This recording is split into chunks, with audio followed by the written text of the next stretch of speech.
shame the enemy. That at the end, every glory and adoration will belong to God and not to man. Now let us go and tell you what is happening that some of you do not understand. Shame the enemy. That at the end, every glory and adoration will belong to God and not to man. Now let us go and tell you what is happening that some of you do not understand. I want those of you who are hardcore, those who were chosen before you were born. There were some people who were chosen before they were born to agitate for Biafra restoration. This is a message for you. Those who from their mother's womb they were born to do this very work. You must be very, very strong. Because Biafra will open the eyes of black people all over the world. Because Biafra will mean that blacks from America, blacks from the Caribbean, from Southern America, they will all flood into Africa. It will be like the time that Yeshua was born. Biafra is like a light, a beacon. They will follow it. They will say, let us go and see what is happening there. That is what these neo-colonialists do not want. They don't want Biafra to come. I am telling our people so they understand. The mountains, I didn't say one mountain, the mountains in front of us that we need to overcome. And for us to overcome it, we need to be very strong mentally, mental strength. Just like when you're doing anything in life, and it appears as if you are being buffeted from everywhere. That is the time that you no longer rely on willpower or your muscles. You go to your brain to endure and to persevere and to keep going until you overcome. That is the stage we are in right now. To make sure that our brain is in gear to confront everything the Janjaweed has to throw at us. We don't have money. Their budget is over $20 billion to fight us. They can bribe Facebook. They can buy them off. They can do anything they like. They can come to some of you and bribe you off. They can promise you what you've never had before. They can give you maybe a house in Dubai. They can promise you a vehicle. They can tell you, oh, we'll make you vice president. They can promise you anything to make sure that you're like them. But this very IPOB, this very hardcore is not going to move. And I will tell you why we can't move.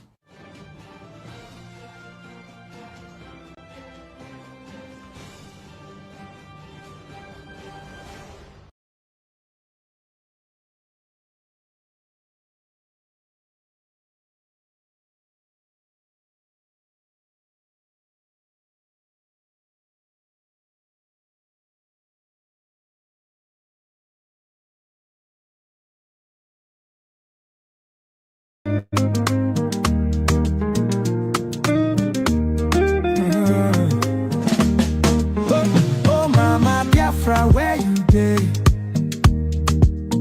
We dey wait for you to come our way. Simon Ekpa, you dey fight like lion, keeping Biafra safe from Zion. Oh, Mama Biafra, your children they cry. Finland free our prime minister. We no go lie. Our enemy they try to annihilate. Free am now before it's too late. Freedom no be small something. Now waiting we dey demand without fronting. Biafra land we want am strong. We Simon Ekpa, we go march along. From the east to the west we dey shout, Mama Biafra, yeah, I'll call no doubt. Enemies close, but we stand up tall. Together we rise, we no go follow. Oh, Mama Biafra, your children they cry. Finland free our prime minister. We no go lie. Our enemy they try to annihilate. Freedom now before it's too late.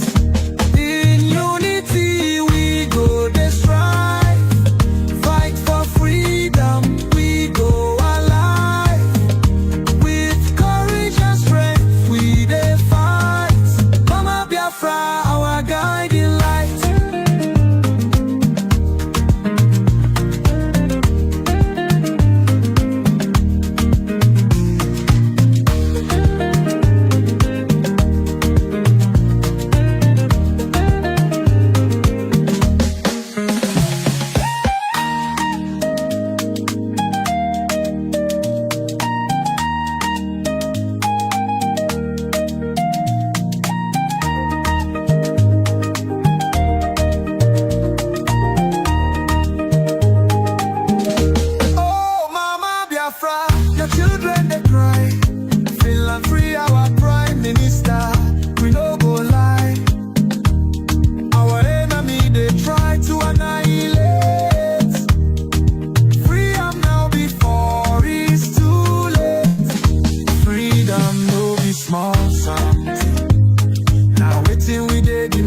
without fronting. Biafra land, we want them strong. With Simon Ekpa, we go march along. From the east to the west, we dey shout, Mama Biafra, yeah, oh I call no doubt. Enemies close, but we stand tall. Together we rise, we no go fall.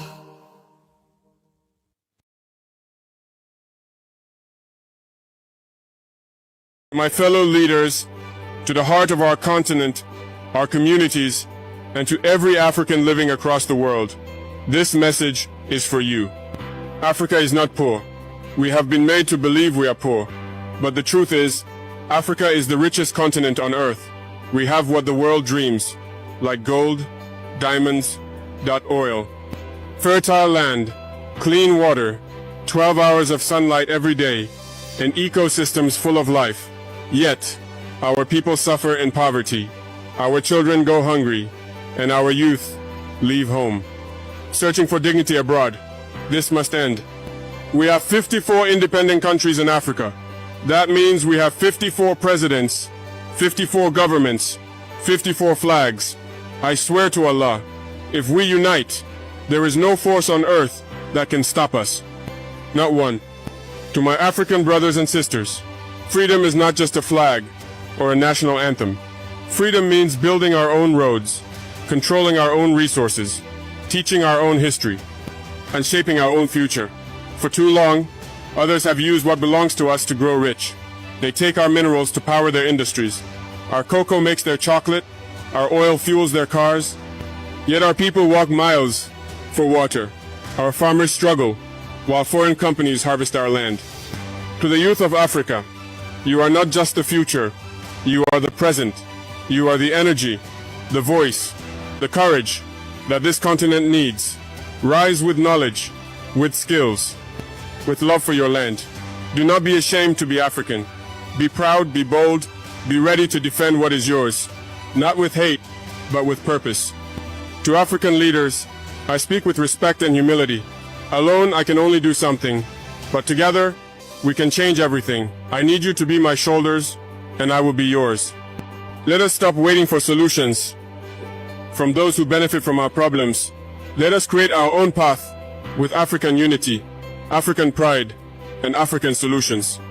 To the businessmen and investors of Africa, especially those living abroad, come home, believe in this continent, build your companies here, create jobs here, and develop your land. Let me joke a little with my wealthy brothers and sisters who live in the West. You spend your life, your time, your money to build beautiful cities in other countries. You make their economies grow. But when death comes near, you say, please bury me in my country. My dear brother, listen to me very well. Africa is not a graveyard. It is a land to live in, to grow in, and to build in. To the African community, let's support our own. Let's buy from African farmers, work with African hands, invest in African talents. We must stop waiting for help. We must help each other. From Cape Town to Cairo, from Dakar to Djibouti, we are one family. Divided, we are weak, but united, we are unstoppable. Africa does not lack brains. It does not lack ideas. It does not lack courage. What Africa needs is unity, real unity, not in speeches, but in action. We must trade with each other, teach each other, defend each other, and love each other. I am not perfect. I am not a prophet. I am just a man who refuses to see his people suffer in silence. If they try to kill me for speaking the truth, let them try. But the voice of truth will not die. I do not fear death.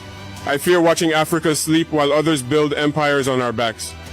Let the world know this. Africa is awake.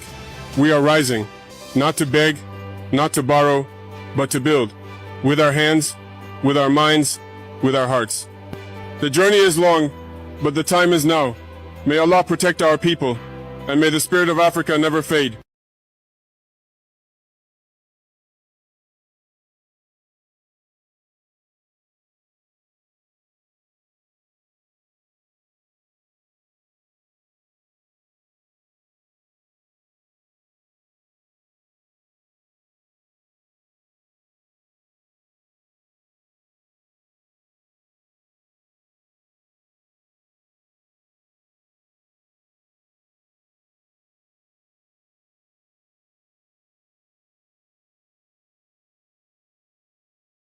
evening. Why this condescending attitude? Why this level of hatred towards Biafra? After all, we Biafrans, we embraced British education. I was raised in an Anglican church. Anglican means England, the Angles. That's the meaning of Anglican church. For those of you going to Anglican church back home, it means England. Anglican means the Church of England. A church conceived for English people. Are you English? Are you English?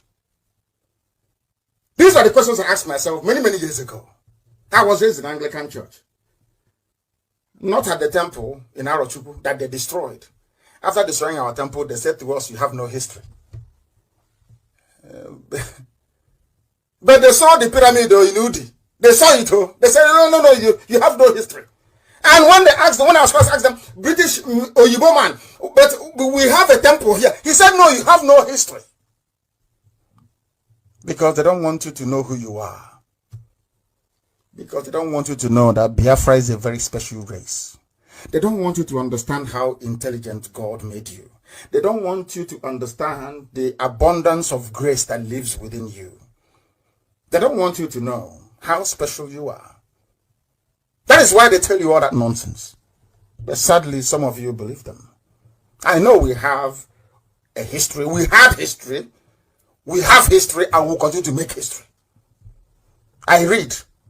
As my brother said in Boston, some of you don't read. I read very extensively. Extensively, I read a lot. We had history. They came, they destroyed our temple. The same person destroying the house of God in Arochukwu then turned around and said, you have no history. And then I'm asking him, where did my knowledge of God come from? Then, why do we answer Arochukwu?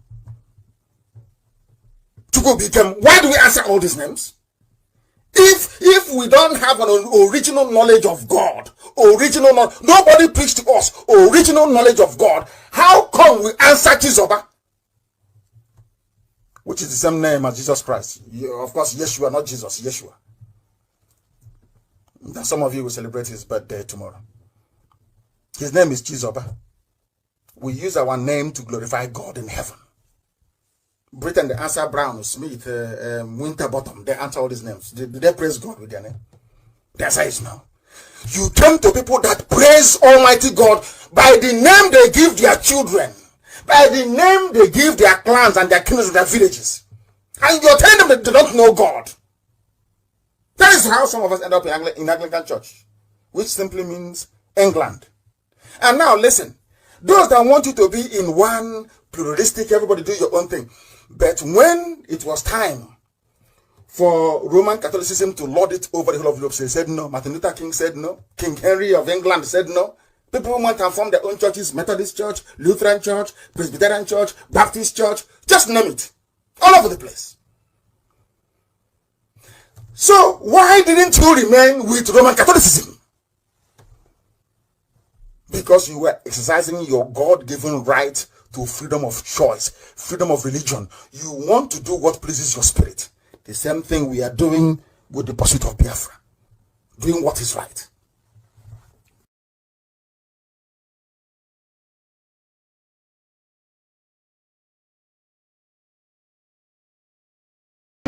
Without fear before our enemies, we have sworn an oath to restore Biafra, or we die in the process. There will be no retreat and no surrender. If the option they give to us is to seek our restoration by violence, every living thing living in the zoo will be destroyed. All the animals will be destroyed. It's a promise and a pledge we are making to them. They must understand that we just don't love our country. We are fanatical about Biafra. We will do everything humanly possible to ensure that Biafra comes. It is either the flag of Biafra is raised up or I am lowered into the grave. One of the two must happen. It is better for this heaven and this earth not to exist than for Biafra not to come to pass. We dedicate it into the hands of Chukwu Abiyama, the creator of the heavens and the earth, because only him decreed that we should exist as a race, and only him has the say to decide and to determine if we are to survive or not. We don't rest our hopes in any man. We don't believe that any country can do anything for us. We are going to reaffirm our faith in the supremacy of the creator of the heavens and the earth, Chukwu, upon to whom and in whom every glory and honor belongs to. That's why we worship him and nothing else and no other. We worship the one true living God. That is who we worship. That is why we were created. We are not like any other people. We have been chosen by Chukwu to serve him. We have been chosen by the creator of the heavens and the earth that we may serve him. That is why in our names it contains every praise imaginable. Every praise imaginable to the Most High is contained within our names, because we are very special people. We are here to reaffirm and reiterate that.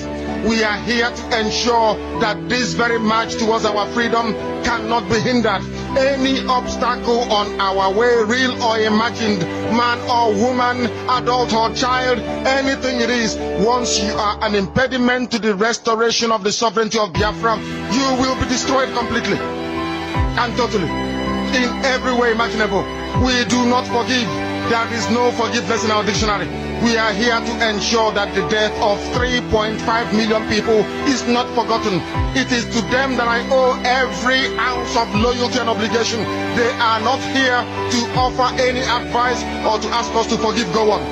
They are not here to ask us to forgive Haruna. They are not here to ask us to forgive the Yoruba people and the Awolowo family.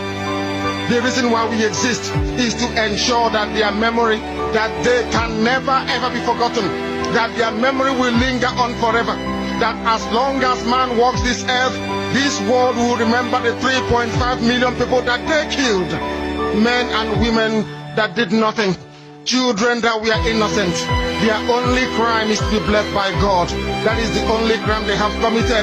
As those children were being slaughtered, as they were being stabbed to death by a very wicked and cruel world, spearheaded by Awolowo, everybody looked on and did nothing.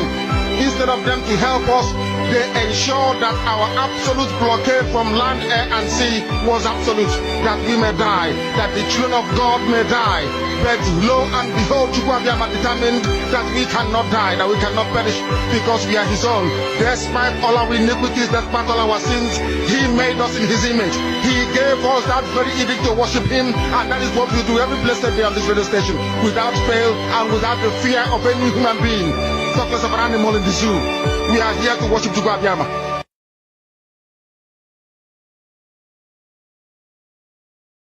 Tomorrow, another person will come out. Okay. Because that is the ideology. I keep saying Biafra is an ideology.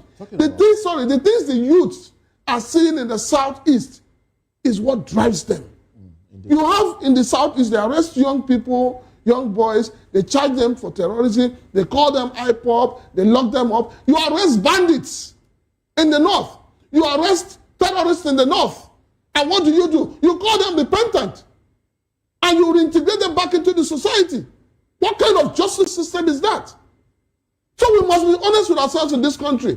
If we want peace, let us look at peace from the aspect of justice. Because any peace devoid of justice is peace of the graveyard.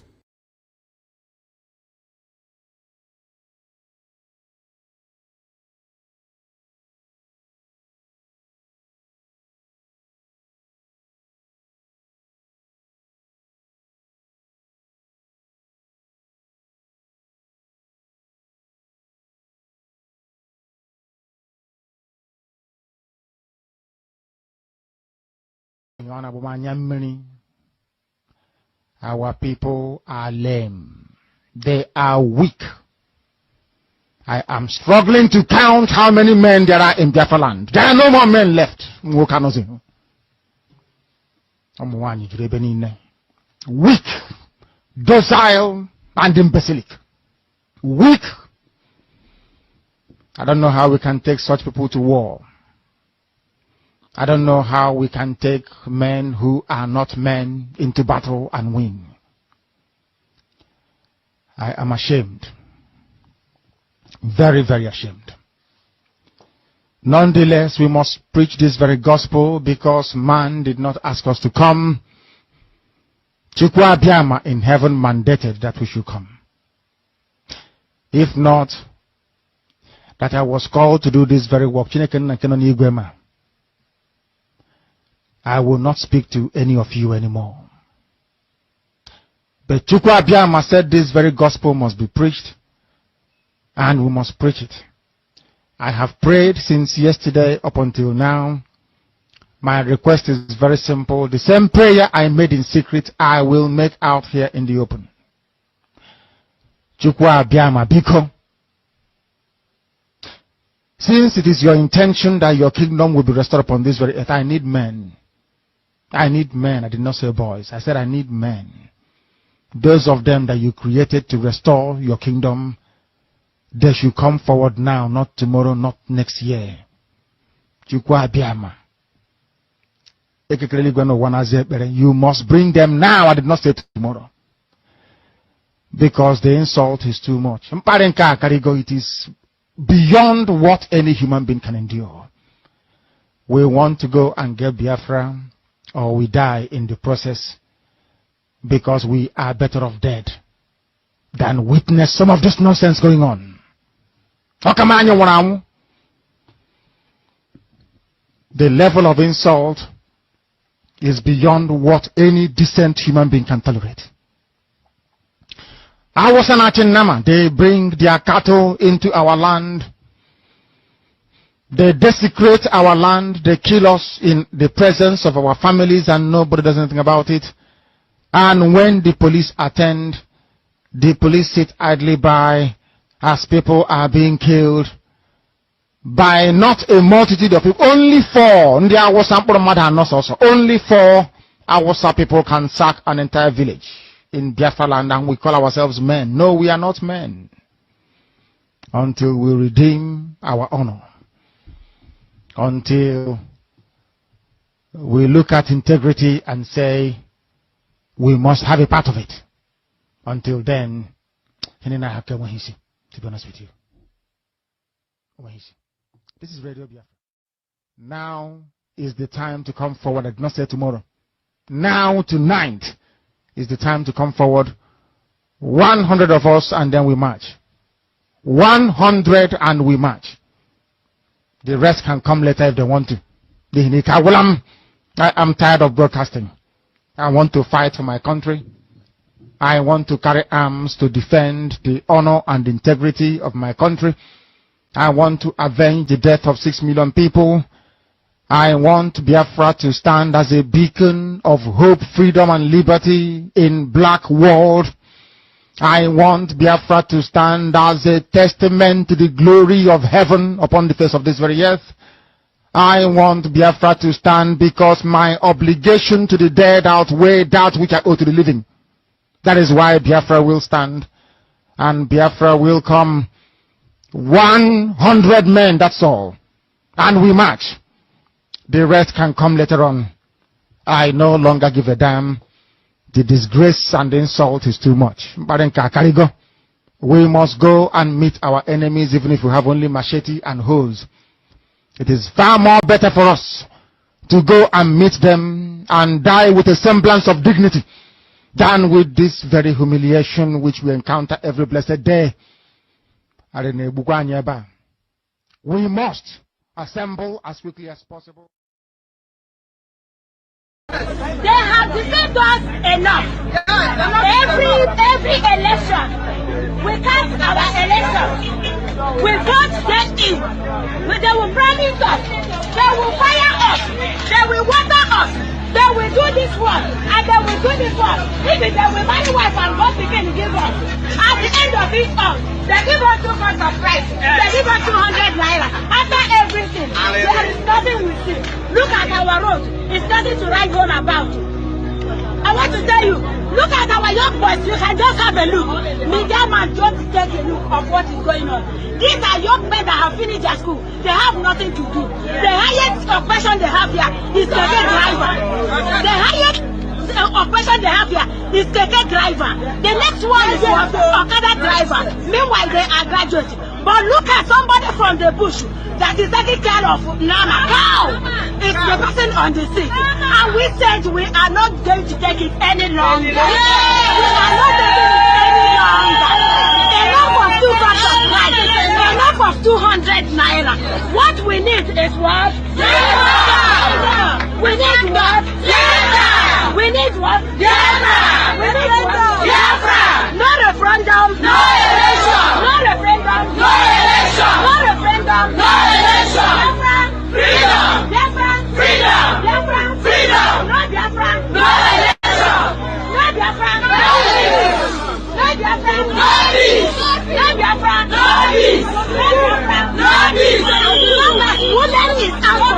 for this struggle. Without Biafra, there will be no peace. That is our message to the president of this called Nigeria. IPOB! Biafra! We need Biafra! We need Biafra! We need Biafra! We need Biafra! We need Biafra! We need Biafra! We need Biafra! We need Biafra! We need Biafra! Now we are sorry! We want Biafra!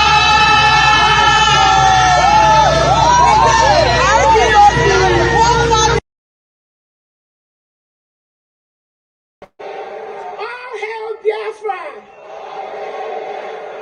All hail the United States of Biafra! Thank you so much. Thank you. Thank you. Thank you so much.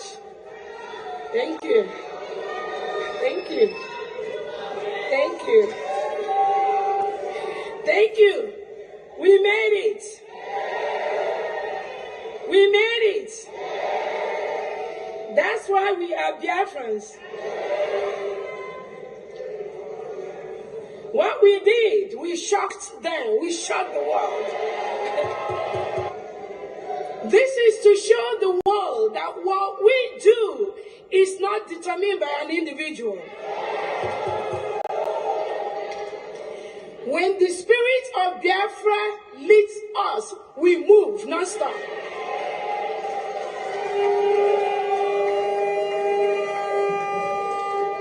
So we are in the Independence Week. It could last a week, it could last 2 weeks, it could last 3 weeks, it could last a month, but that 29th of November is sacrosanct.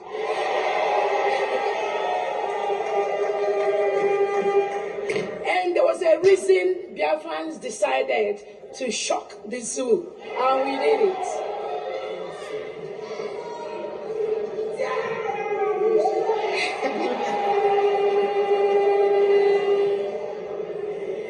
Because of the history of this Biafra Republic government in exile and de facto, because of the lies and some of these little things they did to our PM, we can't trust nobody. We can't. Don't trust me. I'm not begging nobody to trust me. Yeah. And I'm not going to trust you, you know. But we, as Biafra, we are going to start to learn to trust each other.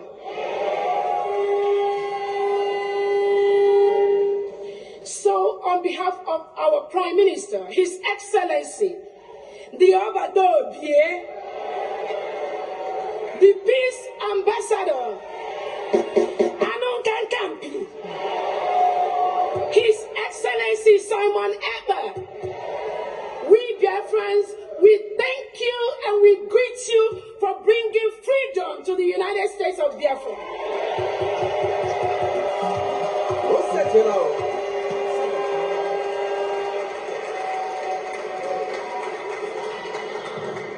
Finland says, with their local zoo agents hanging around Finland, that our Prime Minister is inciting us. Inciting is the word. And they think if he doesn't talk to us, if they take away his phone, if they don't allow him to talk to any of us, then we are not going to be incited, right? That was their thought, right? That was their mentality. Just like the zoo thought that when they take Onyendu and lock him up, we are not going to talk about Biafra anymore. Nobody is going to say anything about our freedom anymore. That is their mentality. So that little children's mentality that went into the Nigerian zoo government is now seeping into Finland somehow. But we have a message for them. If I am gone today, there are people that will be more deadly than me that will rise up to move this struggle.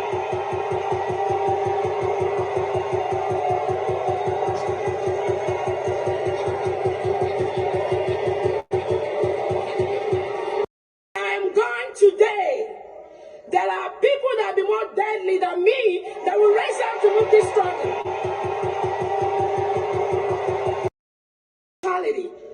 So that little children's mentality that went into the Nigerian zoo government is now seeping into Finland somehow. But we have a message for them. If I am gone today, there are people that be more deadly than me that will rise up to move this struggle.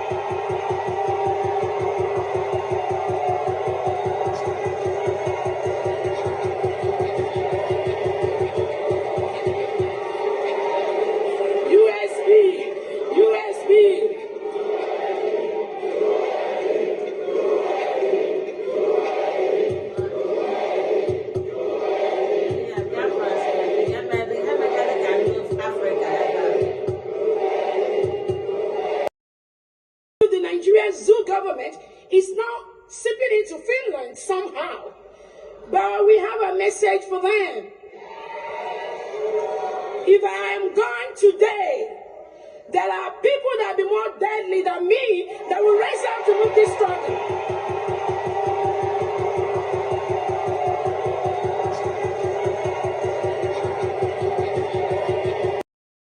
Mentality that went into the Nigerian zoo government is now seeping into Finland somehow. But we have a message for them. If I am gone today, there are people that be more deadly than me that will rise up to move this struggle.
This is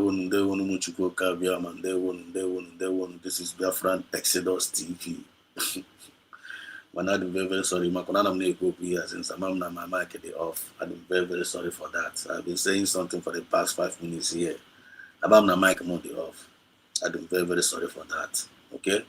Very, very sorry for that. So, Ototo Oma, Oma, Bedoma, depending on your time zone. Good morning, good afternoon, good evening, depending on your time zone. This is Biafran Exodus TV. And this is morning broadcast. I just want to, this message was being laid inside my heart this early morning for me to come and drop it. You know, for people that don't go alive right now, for someone that ain't got soon, maybe late for a lot of people. So, but I still have to come and drop this message because can I relate to God? Can I really wrote this message to us? Because when you're in a room, we are servants. Or servant kind of. We, the genuine citizens of USB, we are servants. We are servants. And onwe ọzọ anyị na-arụ iwetara onwe anyị oziọma Chineke, iwetara onwe anyị oziọma Chineke nna. Oziọma Chineke na ka anyị na-ewetara onwe anyị. For ndị na-echekwa ihe anyị nwa na-eche. For ndị bilivukwara ihe anyị nwa bilivukwara, because na abịa in terms of ihe anyị fine na-eme. Ọ bụrụ ihe ị na-eche ka onye ọzọ na-eche. Ịghọtago? Ọ bụrụ ihe onye ọzọ na-eche ka gị nwa na-eche. So anyị nwa ndị bilivukwara na our freedom. Anyị nwa ndị bilivuru na Biafra. Anyị nwa ndị bilivuru na Maazị Nnamdi Kanu, the message o ji wee bịa. Anyị nwa ndị bilivuru PM Sam Nepa. And for those that believe in this our new government, USB, and our thought anyị ihe anyị na-eche n'obi ka ọ dịrị onye ihu na mma, ya ọ dịrị onye azụ na mma, and that is the thought of Maazị Nnamdi Kanu, our leader, and that is the thought of PM Sam Nepa, and that is the thought of even Dr. Ngozo Rebeze and the USB citizens all over the world. The thought of good, thought of peace, and for any kind of road to our unexpected end. I am a manager, me fine name. I am a manager, with one eye, I drop out close. I am only I will think about USB in the morning, in the afternoon, and in the night. Because I am the only hope Chineke Nanyaranye and the Jewish survive for. As a race, knowing fully well that no one in a poranyasi. I had this opposite anyasi. Knowing fully well that the Nigerian government will self poranyasi. We're not trying we're not babu. We need to pianini, we need destroy in and kind flying when even our own natural resources. Then we see Kobia Kuku, that is going on why Jidonia will portray, which is not going to solve the situation. Because you cannot kill an ideology with Egbe and with gun and bullet. You can only destroy an ideology with a dialogue, with a roundtable conference. And that is the message we are bringing to the world. That Biafra needs freedom. Biafran can never be subjugated. So Biafran can never turn Biafrans into slaves. And we need our freedom. And that our freedom will surely come to pass. And there is nothing anybody can do in this surface planet Earth will stop the freedom of Biafra. And we have been establishing it here that this our freedom is a divine mandate. It's not something that humanly somebody formed humanly. This is a divine mandate that Biafra will be free and Africa will be free. And what are we doing? We are preaching that message of redemption. We are preaching that message of liberation. We are preaching that message of emancipation of our mental slavery, so that our people will be free mentally, so that our people will know the time and the season we are in. And if we are not paying attention to these messages coming spiritually, for we to be equipped, for us to have the information, because information is power, for us to know the time and the season we are in, a lot of us will be deceived. A lot of us will derail. A lot of us will become a pillar of salt. a lot of us will become stagnant, a lot of us will be confused, and a lot of us will be destroyed. And that is the reason why we're here. So any information that comes across, you must pay attention and receive that word, and make sure you be sensitive enough to filter every word you listen to. And all in on this Biafra movement, and by this time of the day, you can be confused. You don't know who is doing it right, and you don't know who is doing it wrong, and you are still standing as if that you are confused, or you are still standing as if like you are still waiting for Mazina Nikalo to come out. You're still standing like as if you are waiting now that they have jailed, PM Samanepa. And what else are you going to do? Is for you to go and sit down one place and don't do anything. I mean, you're thinking like you're giving up. Maybe I'm sorry to say this to you. You don't even know who you are, and you don't know what you're talking about, and you don't even know what you are in for. And it's a very, very big shame to you if you are reasoning that way.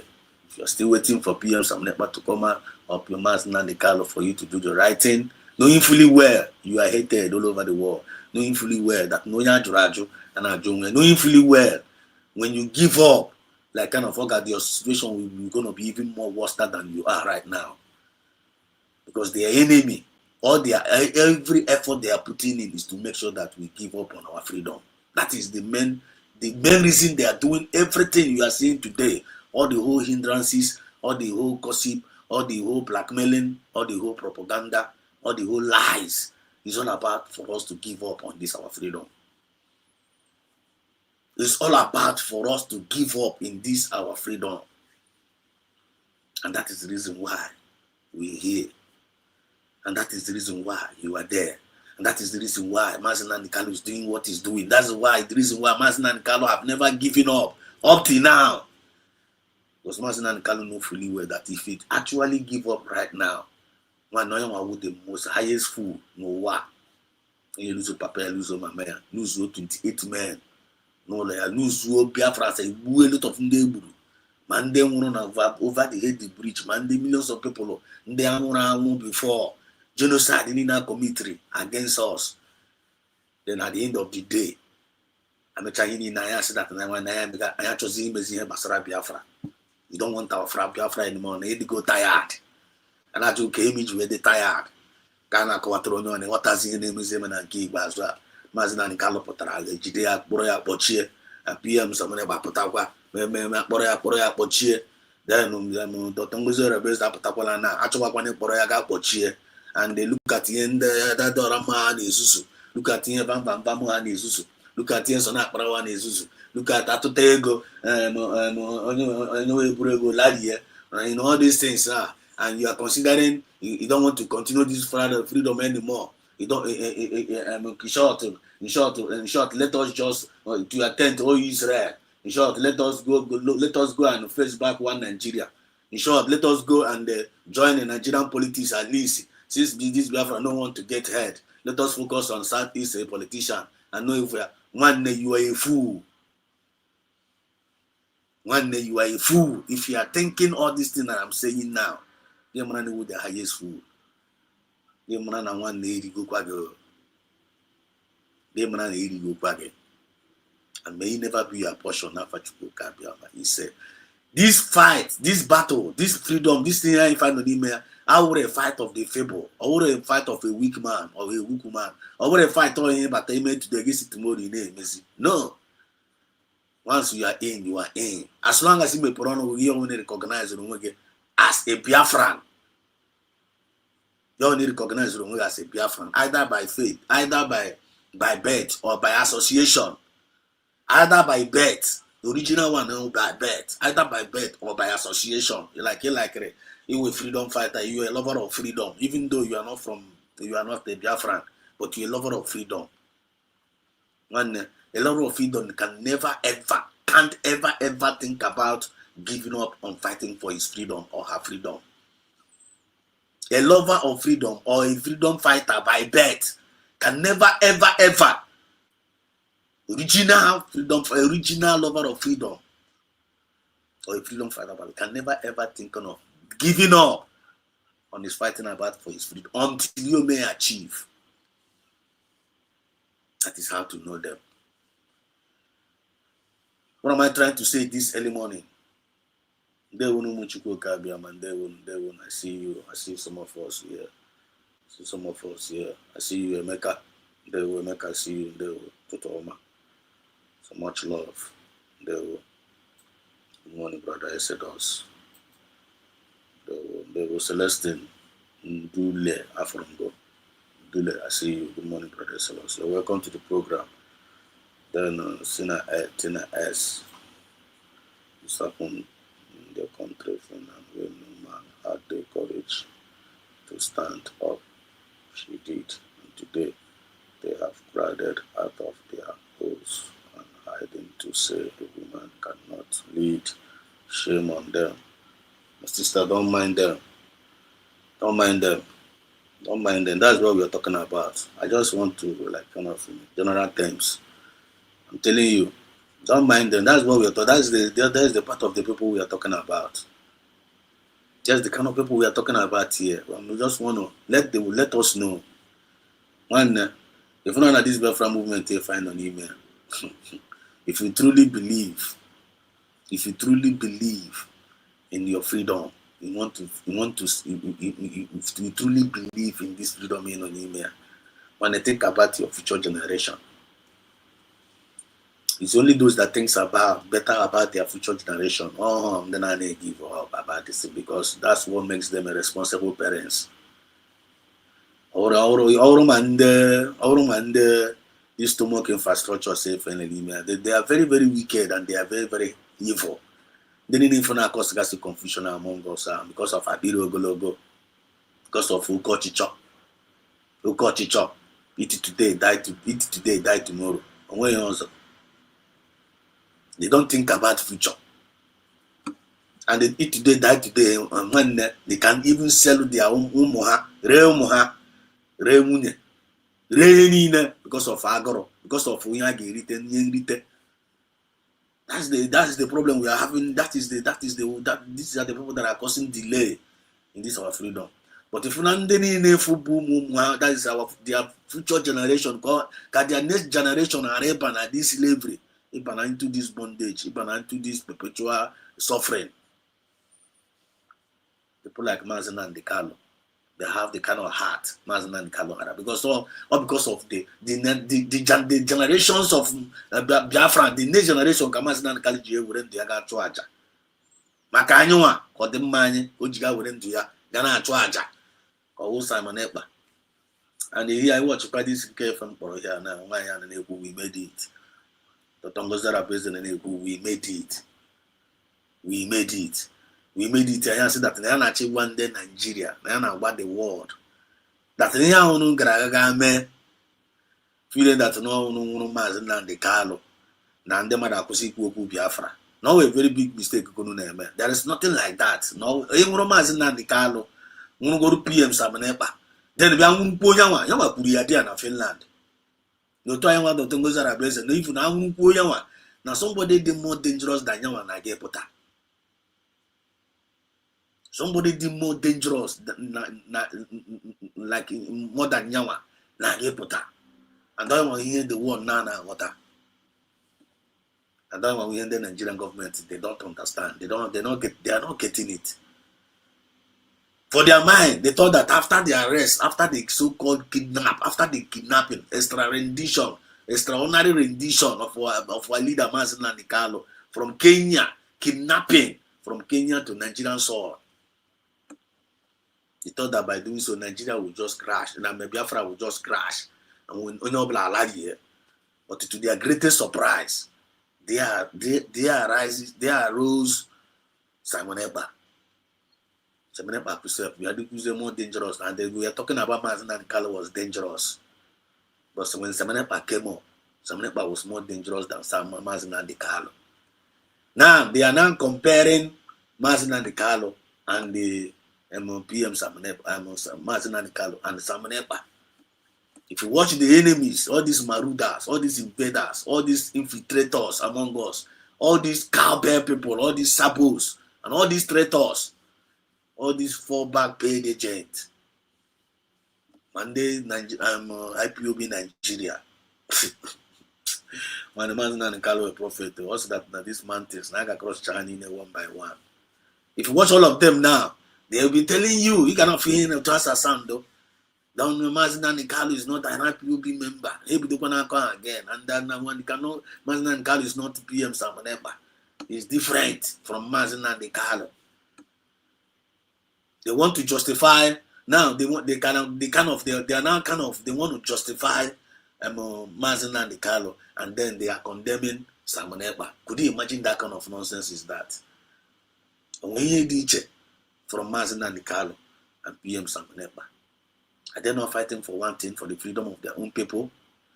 Is it not the freedom of their people Mazin and Carlo are fighting for? Is he not fighting for the freedom of Biafra? But if you see these mediocres, all these clowns, now put their cameras, now gush out evil report, now gush out all manners of lies, now gush out all manners of blackmail against the innocent ones. I feel that no one in hand is smart. These are the evil ones among us. These are the wicked ones among us.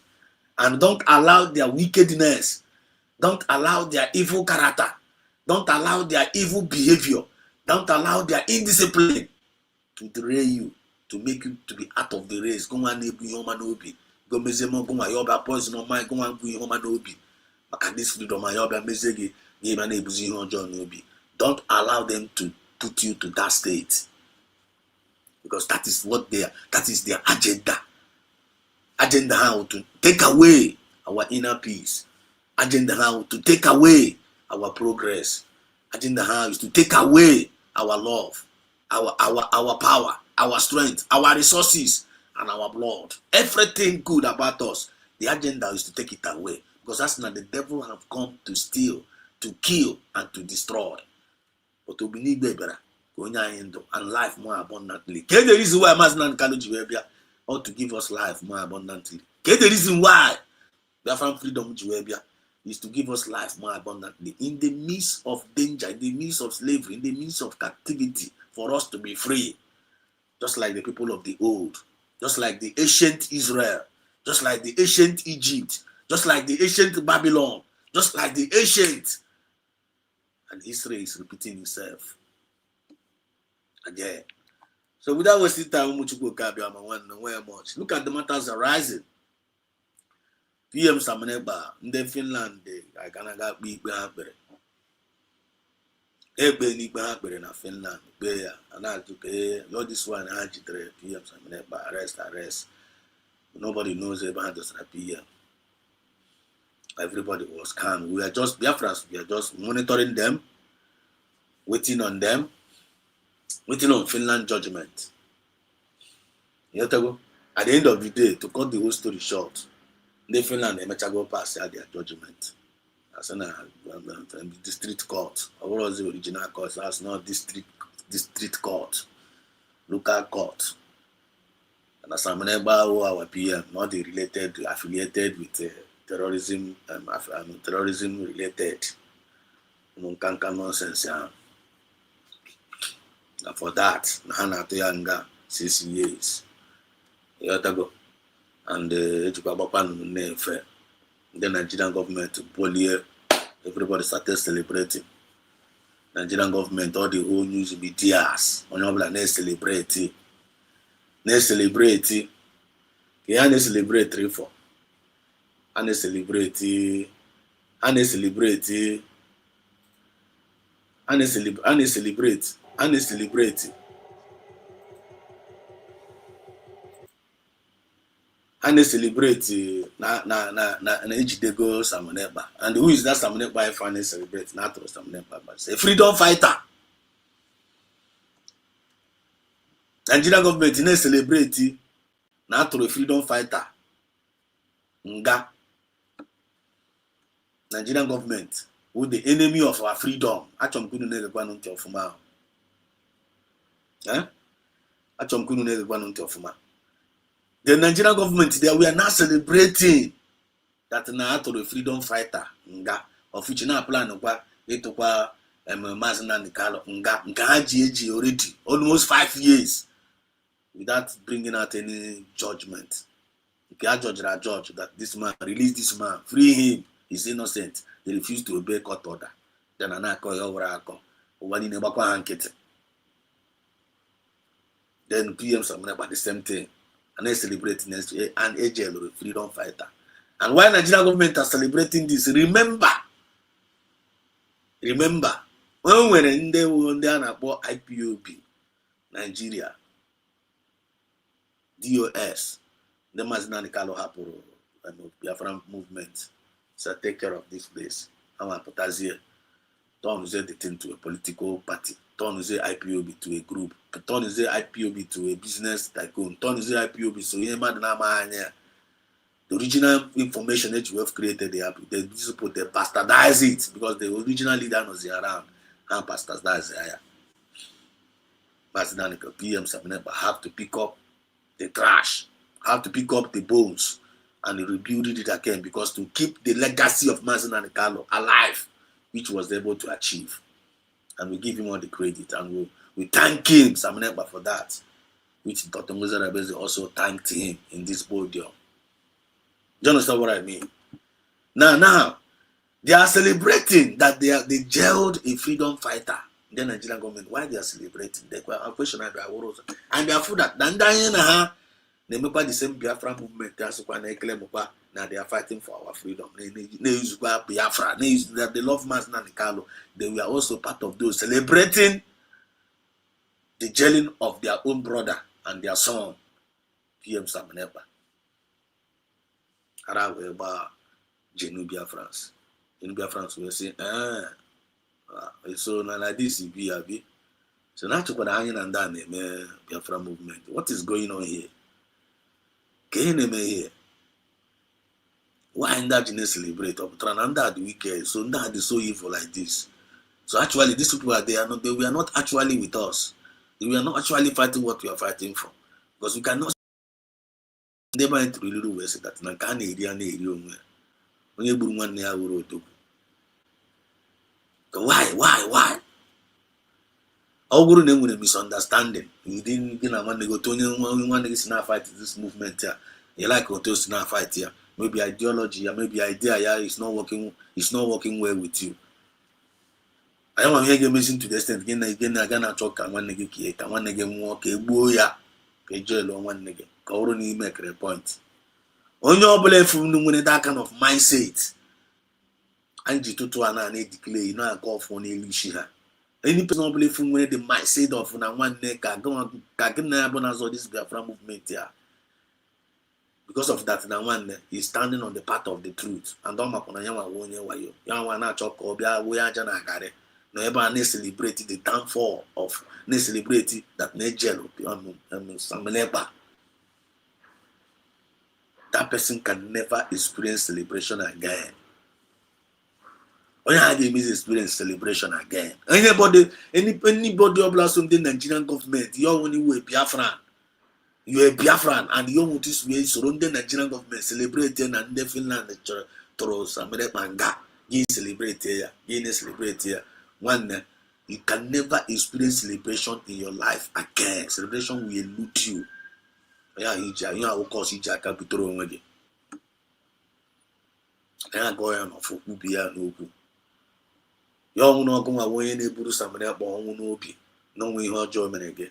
You never mass and the color no be. No way her joy no again. On a chase of window. In a wish your come war. One on I better on ya. Oh, I better that person now. Because they are evil. Ogologo ndụ na wish ike ka anyị na-agọ n'elu shi Maazị Nnamdi Kanu. Ogologo ndụ na wish ike ka anyị na-agọ n'elu shi Maazị Samuel Ekpa. Ogologo ndụ na wish ike ka anyị na-agọ n'elu shi this our sister Dr. Ngozi Orobeze onenele n'anya ihe. Onye ọbụla efu na-akpọ nwaanyị anya asị because of ihe ọrụ ọma ọ chọrọ ịrụ n'ụmụ Biafra gị na-achọ ka ị bịa taa ya wich ka ị bịa kpọọ ya asị ka ị bịa tipịa ya ị ga-etipịa onwe gị n'ụtụtụ ị ga-etipịa onwe gị n'ehihie ị ga-etipịa onwe gị n'abalị n'afa Chukwu ka bịa ma ise ogologo ndụ na ahụ isi ike ka anyị na-agọ n'elu isi Dr. Ngozi Orobeze and all the new cabinet members na-arụ ọrụ ọma ifo na ụmụ ha nwere onwe ha Chukwu na-aga agba omume n'ụtụtụ chukwu na-aga agbo n'ume n'ehihie, chukwu na-aga agbo n'ume n'abalị n'afọ Chukwuka Abiama ise. Unu lekwa anya because of registration ka m na register this message onye na-afụ ya ta ọ ga-afụ ya echi. Unu le anya unu ga-afụ na nke igbazu a na ihe niile ife anyị kwuwere si Jenụwarị rute na akwa ọ na-eme ka ọ na-eme ụmụ ife ọ na-eme. Apụtara na Jenụwarị, Disemba, ndị anyị na-agba ọsọ wee gaa Finland. Ka na Finland agara ka anyị gaa redeclare Biafra. Erodia, they turn against the redeclaration, not turn against it. Ya gbacha mgba niile ha gbara ka ha wee kwụsị ka ha redeclare ya. Chineke nna wụọ ha n'ala na Finland. Yuzo nwaanyị a wụọ ha n'ala, seriously wụ n'ala.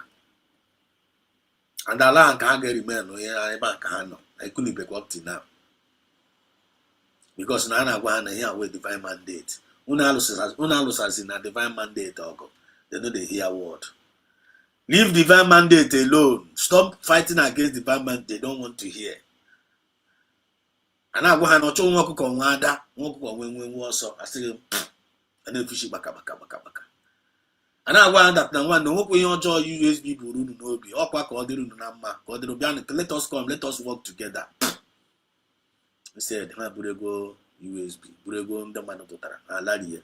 Were the money na-aga eme gịnị? Ga-were aga bribe some of the men on the ground. And ga-agwa ha, hate Dr. Ngozi Arabeze, hate USB. They don't have any good intention for you. Some of them that bought that evil idea, that bought that evil report, all of them now are in a very, very hot mess. All the whole men on the ground that bought that gossip, that no, go and take care of your family. This woman wave on cousin with him in Nigeria. And Obro Keta now, Bono Keta now, Ochiri Junu, Ochiri set up. The Nigerian government, that was what they did. That was what they did. Some of them behind the Genu, now come with Obatopia, hold Musa down, now Biafra land. These people went and planted a seed of discord among them in the camp. In the name of natural, because of Namrian, asking her, drop all your position each. When you upper people don't get take over. And the Obatopia plan, that is how you plan it. Asimba. They refuse to drop their position. After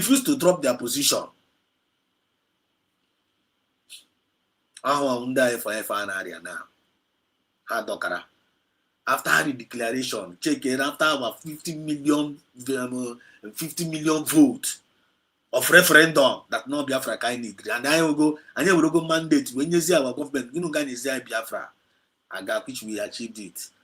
I want to putara na abịa na ha na-akọrọ gị akụkọ CRC nwana mama na matarebe mụ ebe okwu a na-aga na ndị a na-aka akụkọ CRC na-akọrọ gị akụkọ CRC Conflict Resolution Center na onye nwawo ebe a nọ onye nwawo egwu eji na onye nwawo gọọmenti ga-eweta Biafra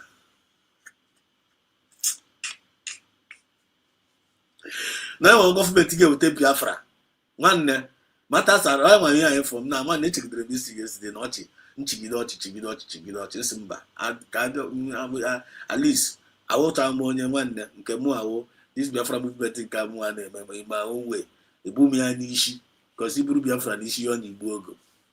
You're talking about point. Bumia Nishi, I am one and more like an take putaya. Bring your good put and put it on the table. You man, your mind, I give me from you're a lover of freedom. You believe in Masin and Carlo. You believe in this freedom. Bring it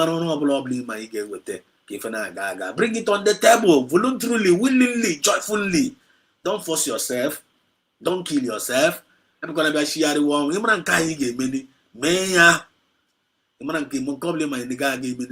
Don't force yourself into it. And then may according to your own grace. So I decided to put on Chigrinya yesterday, Simba. Because yesterday I got very, very late. I've been very, very tired. I was not in the mood to come on live. I need to rest. At this morning now, this message I just work out to and I can't reach the choir. Yeah? These people are here now. They went and poisoned the mindset of some of our men on the ground that put them in a very, very big mess till now. They have never equilibrated. Now.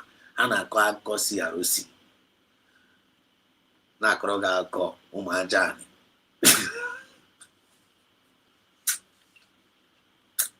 na-akọrọ gị akụkọ CRC na-akọrọ gị akụkọ ụmụ ajani na-akọrọ gị akụkọ brigi so that ka anya gị wee pụọ from the original focus, original plan, which is USB, which you have already landed. I land go na USB. This mediocre safe and ya apụta ha gbanye kamera ha abịa na-abịa akọrọ gị akụkọ CRC na-akọrọ gị akụkọ ụmụajani na-akọrọ gị akụkọ brigi. Onye nke ọzọ asị na onye onye isi ndị CRC, onye nke ọzọ asị na onye isi ndị brigi, onye nke ọzọ asị na onye isi ndị ụmụajani. In the name of nwaanyị onye isi ọcha. Now, yesterday breaking, Dr. Ngozi Arabeze tweeted. Dr. Ngozi Arabeze tweeted yesterday. Let me go to that tweet. Just give me a second. Let me just go to the tweet. Okay. Yesterday, breaking news. This tweet popped up from the office of Dr. Ngozi Arabeze. I hope you guys are. If my voice is coming out clear, please let me know in the comment section. If my voice is coming out clear, let me know in the comment section, please. This is very, very important that we listen to it. This thing came up in this breaking news, which some of us have already seen, but we just want to emphasize a little bit more on it. Our people are going to pay attention more. I hope you feel me. It's a press statement. The French legal system has categorized and clamped this woman. They have clamped this woman, her programs and participants as fake news. Platform here, when you also spread their fake news, just like what I was just saying here. This mediocre say after Kachara Finland, I need to wake up Finland. That declare Biafra. I basically na bia koroga ko CRC, na koroga ko Umajani, na koroga ko Brigi call. For you to deviate your attention from the original plan, which is we have already landed in USB. I want to go USB already. I need to nation. I know the under nation building. I need to go to build. I need to go to. I guess we allow. I need to go to. I'm Nigerian. I guess we about to buy. I need to go on the doors. I don't want to go. I don't want to go ID card. Everything. Things are happening. Things are happening. I feel that now I have about Kuchie and I know Nigel Lona. I feel that I know Nigel Lona that Samaneba. No way you Joe of which now the thing has been reappealed. No way you Germany. Now you got Boaquasi also, and I have the freedom. And I know the PM. They can't, no. That's nothing like that. No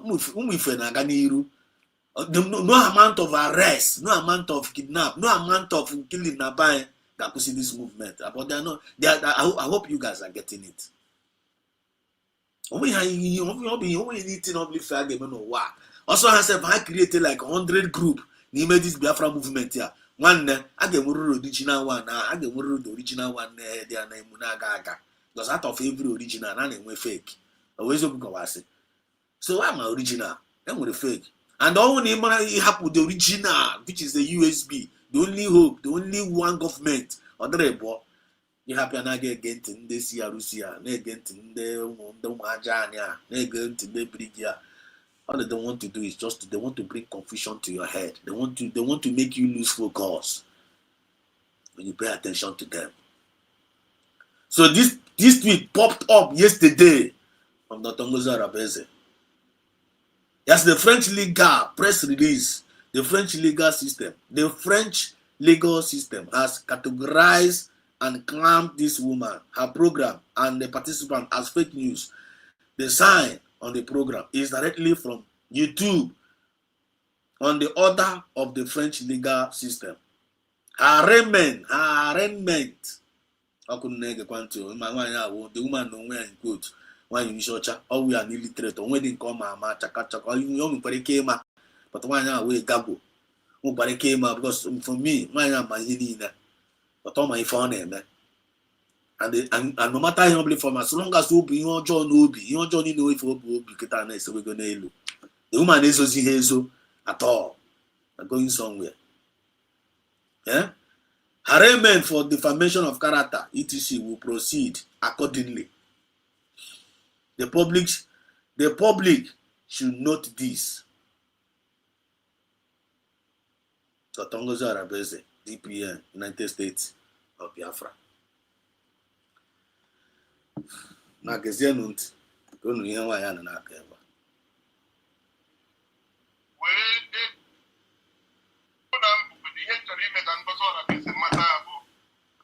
Wait, let me play it direct from here. I think the video is here. Let me play it direct from the studio. Let me play it. Yesterday I've analyzed it a little bit, but I just want to grant it to a little bit. Only I'm trying to start there. Then I'll conclude. That was so much.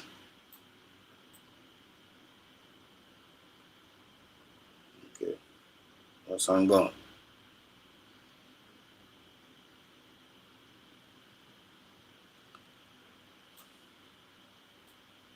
I'm gone.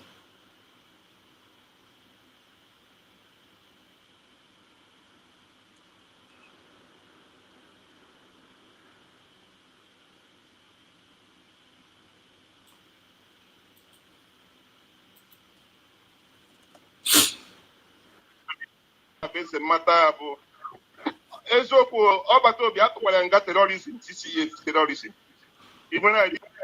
So Ilanya here now. Ilanya here. Ilanya here. Some of us have forgot this video. One got some of that is the breaking news. And the honorable and emphasize they bring us submission according to those who water.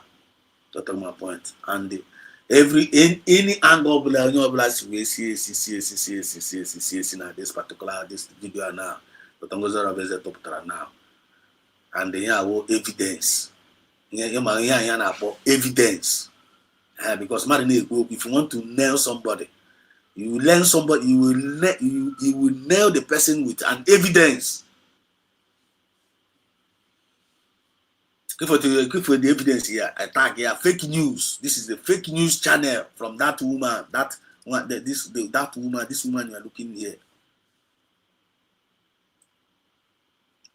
Ojugo Aja Wareze, Adado Aramma, living in France. The woman living in France is an agent of darkness, an agent of destruction, an agent of confusion, an agent of deceive.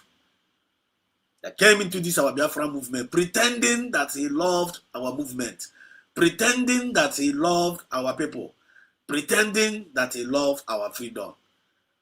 Little did everybody know that this woman was a green snake in a green grass. Now, case finish. Otipo, c'est fini for her. Because of the wickedness of this woman, because of her envy, because this woman was hiding all these years in this movement, pretending that he loved, the last one, pretending that he loved Obatobie. Every day, when I need some book, Obatobie, Anon Kampi, this, that. To the extent our people now get irritated. Obatobie now be a program. You not allow Obatobie to say what every time we disturbing this man. Every here and there, disturbing this man. An AG, and I warn here, an AG, a Keban AG, but you know they listed. An AG, an AG masquerade, she know they listed. I warn her 10 times, 15 times, you know, I'm waiting here in a corner. Any department to mind about it, He must destroy that department. Onwe onye ọbụla na-emete ya sọsọ naanị ya na-emete ya. Every day nwaanyị a come online onwe ihe ọzọ na nwaanyị enwe ike ịbịa sị gị na elekpekpe onye nke a mete sọsọ ihe ọ na-arụ nkwụsị ọkụsị onye ihu ya ọkụsị onye azụ ya ọkụsị onye front ya ọkụsị onye back ya ọkụsị everybody. But the only person ahụ na-akụsị mgbe a ka e werezi ọsọsọ gbata obi ewe onye ọ laikere onye nwa the only person ọ laikere. At the end of the day ekwe akụana ama agbana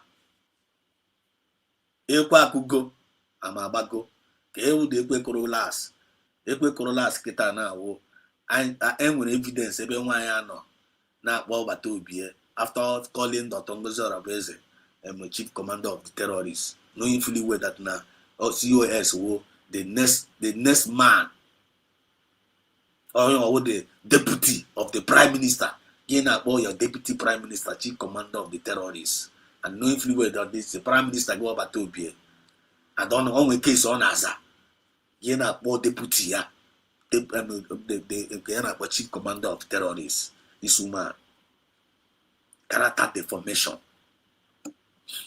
no evidence. USB terrorists. Now I'm going to court. When I'm at the data, I get popular. But DPM is giving us updates, and we are following the event of the day. Because when they can't want another evidence, everyone and do it here, they were calling up to be terrorists. And when I call so, up one day, child, God. This one shocked me. this particular one shocked me. This woman they pretend all this why. They pretend all this why. None of Robert Obi, Biafrans. Listen. Huh? Robert Obi Simon Epa. Ọ kpọrọ ya ada ya za ọgbata obi Simon Ekpa update. Listen. Finland tụrụ ya nga 6 years for terrorism. You nwere idea? Okay, for the thing of Potago. Enunu ya? Finland tụrụ ya nga 6 years. No, the where? Just say okay, the thing of Potago. The thing of Potago. Could you imagine? Umajani. I am here for fighting for Umajani. I am here fighting. I want to protect Obatobie. I am the only one protecting Obatobie. I am the only one rioting for Obatobie in Finland. I am the only one protesting. I am the only one that protecting Obatobie. Les gens n'ont protect Obatobie here. Yeah, France, are you listening? Because any platform of program, people are talking about it. Every this video we are going no share one year. Any platform no free, they are talking about this. Share it. Any platform you go, they are talking about this particular this. When you have nash to san na to san ya, no free. Man kuku man kenta na to san ya. Kafu kwazende na ge putana. Kafu zende na ge putana support on ya. See na akuru ya ka again na channel ya. Adajishike, you are doing a great job. Up and down and maybe Biafra. Cameras in Dana say you are doing a great job and it's not like Robert Tobier. After how much Rebellion, Robert Tobier and okay, no with terrorists, not the Muscosi Ganga. Camera was in then I get support of your way also to Bible. Because this woman, if ever in the line nearby, she's not giving up soon. But thank God, no more Biafra Chidere offer. Listen. Na-ekwu ihe dị na news ka nna man alive. Okay. Because enwere ihe some people enwe ha idea. Ha just na-agba Finland tụrụ ya nga 6 years for terrorism. I see you, Celestine, and Ndule, and Emeka. There, Biafra, no leave no. For real. Listen. Ngozi Orabueze, chief of staff of Simon Ekpa, with the chief of terrorism. So Ngozi Orabueze with the chief of staff of Simon Ekpa, the chief of terrorism.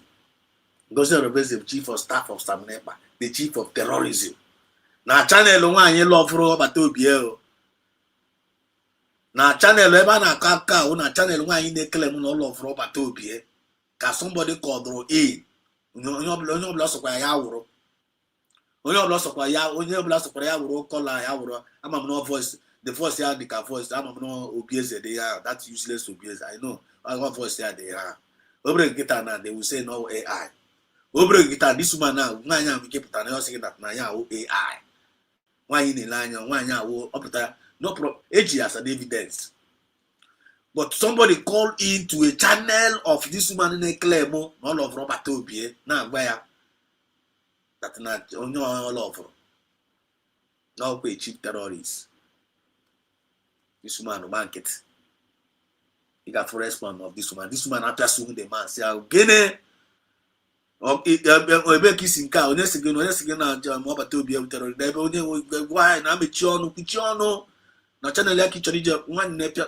the woman did not do so.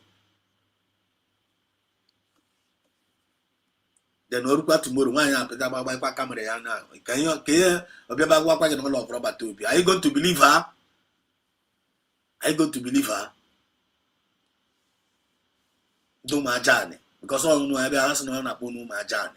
Umajani, are you still going to believe this woman? And any Umajani so whatsoever after listening to this woman here of this evidence and you see supporting this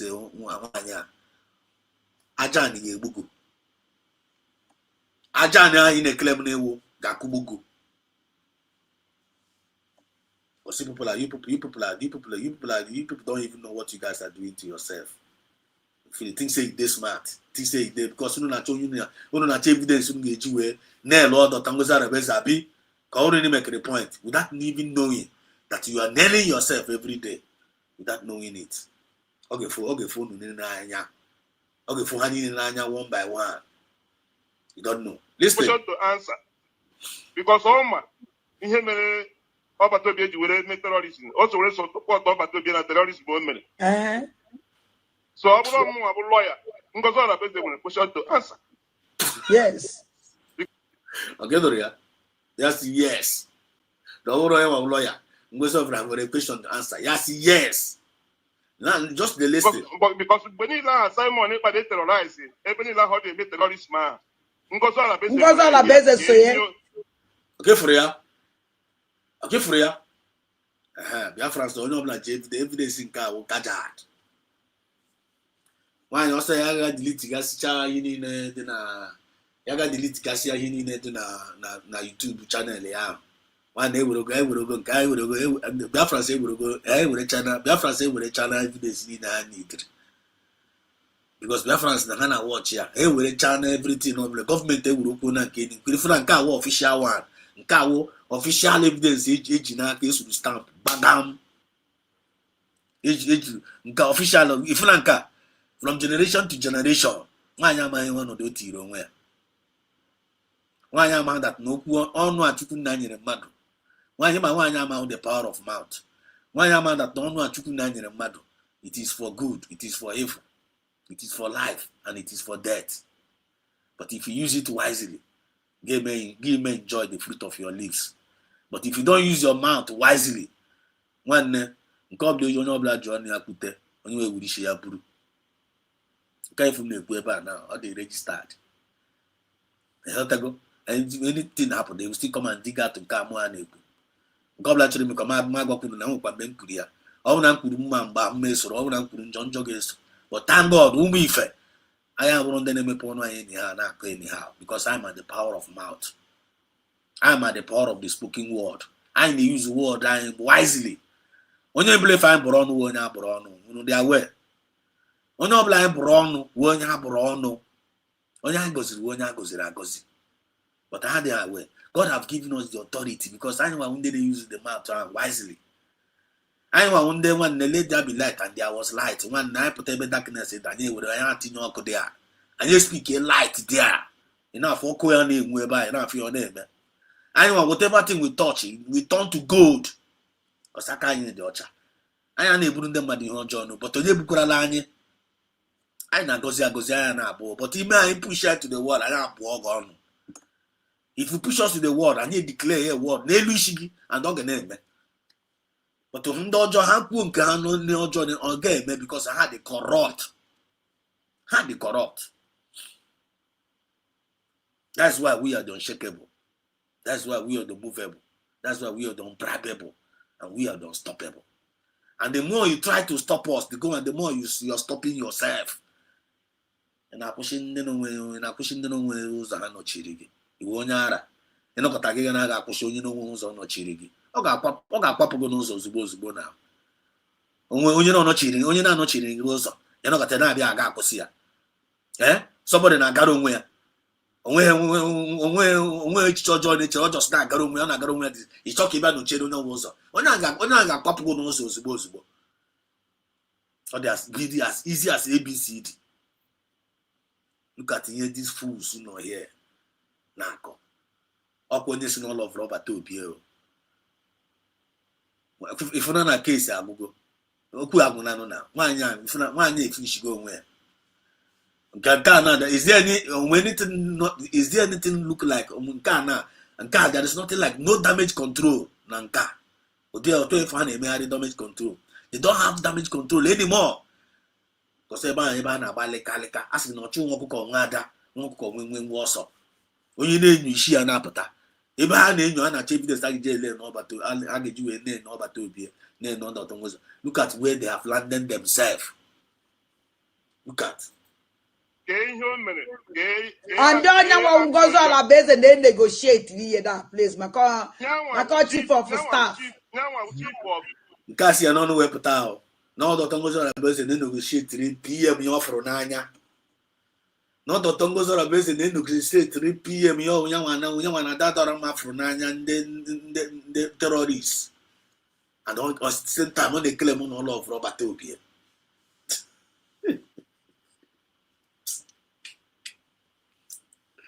Funny people. And then these people now, this kind of person, he got a channel, some people are Canadian. He got a channel, nobody channel, and their mother, would you go Canadian? It's unbelievable. When many people get so why we ban a race canker. Imakora nwanyi ori makwa so le nwanyi akpụ na akpụba na resi makwa so le nwanyi onu na la anya ahia akpụ na akpụba na resi. How many people when a little idea nwanyi akpụ many souls na akpụba na resi. And here na ebe na to make sure that na ka that is one for nda na amara onye nwanyi na arụ ha n'elu isi. Can we save as many as we can? Can we save the soul of as many as we can? So swanya apple when I'm an RC. All for them when empty. And I know what because into here and I can draw. And I can draw my sweat to God Almighty. To Simon, who the terrorists out of Ngasi. Then okay, you couldn't kill it. Alias Isaiah Nyoko. Who the finance minister? Ne we take Simon if I get terrorized and don't terrorize. Well, okay, now go.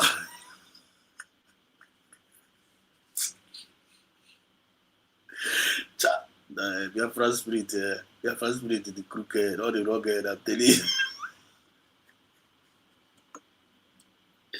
Biafra spirit is with the rugged, Biafra spirit. But the members meeting the search of Tamba open up my very surprising. You know, that members meet the leg. Open more than any party. More than one in the leg. We may ask for a lot to watch yourself. I conclude the latch of Tago Pudama.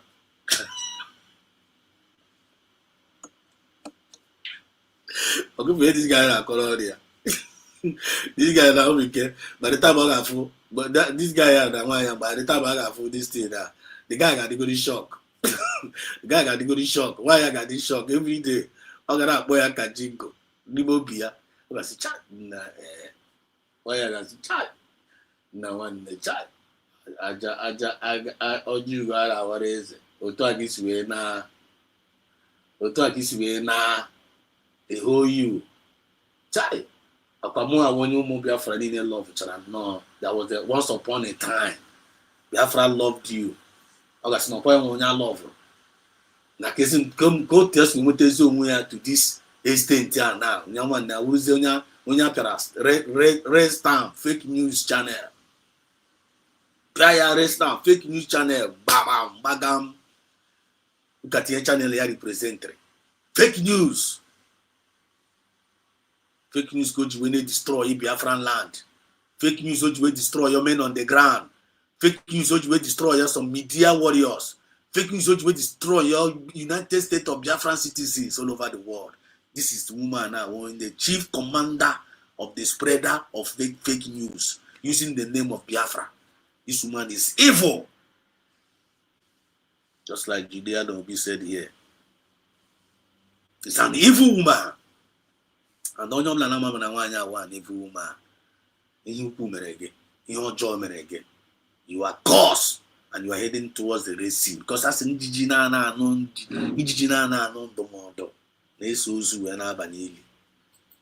So which means I feel a terrorism case. One person and her carry terrorists in here like that. One person name in no begin to change and begin with a brave one street, but we show them mad. I had to way but the plan terrorists been a court. What is evidence from everywhere? The chief of staff. The terrorism charge which are evidence everywhere. Only Igbo, only Porongwe one for Igbo. Only Porongwe one Igbo. Nasu Igbo. Na Wapandowa. Na Nipe one near na Finland, we base raising. And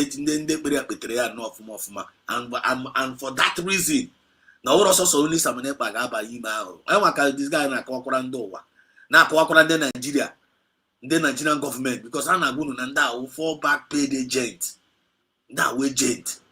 The same people are there, not quite the same people are not here now. Now, the Tongues are based or Fulani.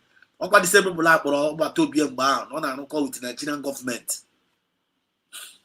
The same people are Nobody is working with the Nigerian government and he's working with the Tulumbu, he's working with the Fulani government to stop Biafra, to finish us.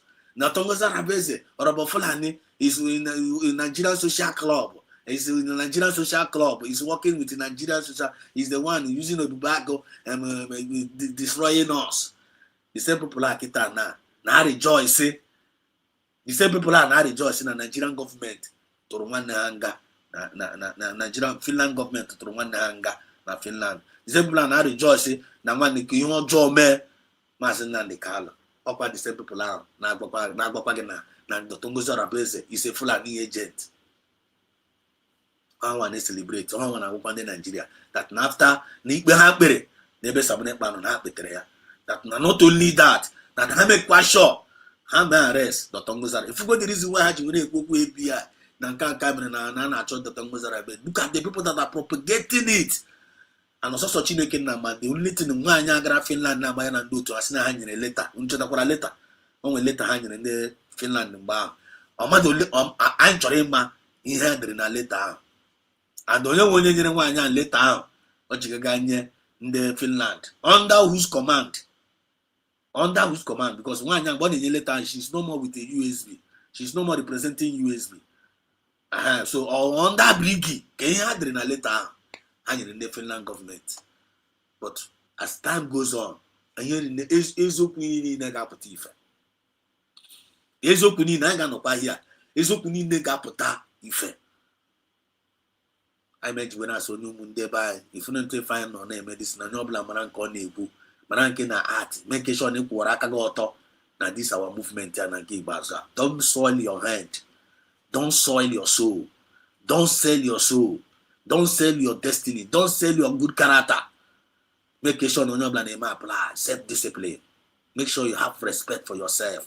Kwairo wegubu, kam kwairo wemubu, kai kwairo wanyubu. Come to find out. Always very, very good advice. Man, one again, one there.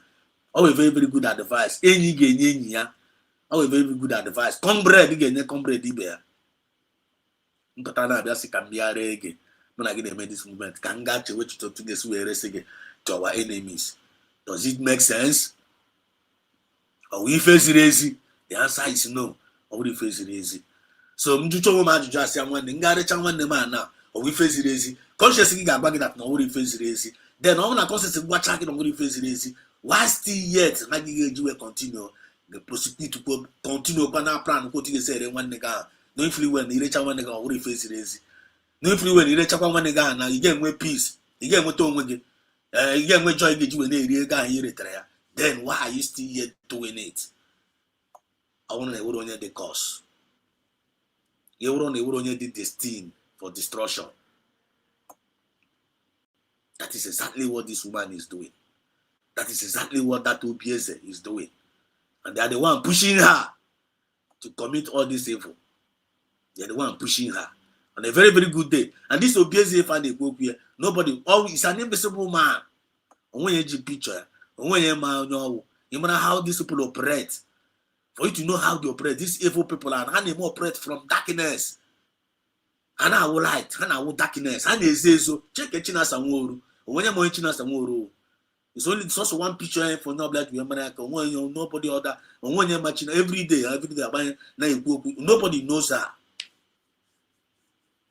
But Master when he was doing his own, on Catoni book with the voice, on Catayo by camera, never Afia, on Obla Master Calo. But look at them, this will be in Eliana. They can never on their camera and talk to Biafrans every day. And they appear from one platform to another, causing confusion, causing nuisance online and out of line. Go Biafra unite. Name them. Ma nwoke cause an akpọkọ nwaanyị nwoke nwaanyị a na-akọ onye nke onwe afọ a na-ezokwu ma afọ ezo you can never nwa onye ma afọ ya ma ọfọzi ife ihu ya. But every day keep on gingering this woman, gingering her, ginger.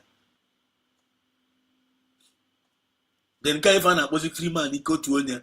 Free man equal to onye. If you can hear my voice, I will know when you're cut down side there, send other free man equal to onye. On your cut down side that say free man equal to onye. After you seeing this kind of evidence here now, go and maybe be a platform the woman. Knowing fully well now why I will not job, but you keep on supporting her. Inaga Korea can say right on onye nta akụkọ ala Biafra na ọgụ nwa onye na-emete ya na esoghị n'azụ jide jishi ike Freeman ikotu onye ka ihe nwere ike ikwu maka this particular one na na-ele n'anya na evidence nke efe eji na ka ihe nwere ike ikwu maka ya ebe Obieze unu na ya bụ na the same platform na nwaanyị na enyi gị nwaanyị na ebe a na-akpọ ọbata Obi terrorist. Do you still have any other thing to say anymore? I don't think so. But we are still waiting. Because you people are shameless. Kita now one Biafran spirit have a chikono no. Biafran spirit a chikona hono. Hani ne segonelu. Nda unde. Kufuga.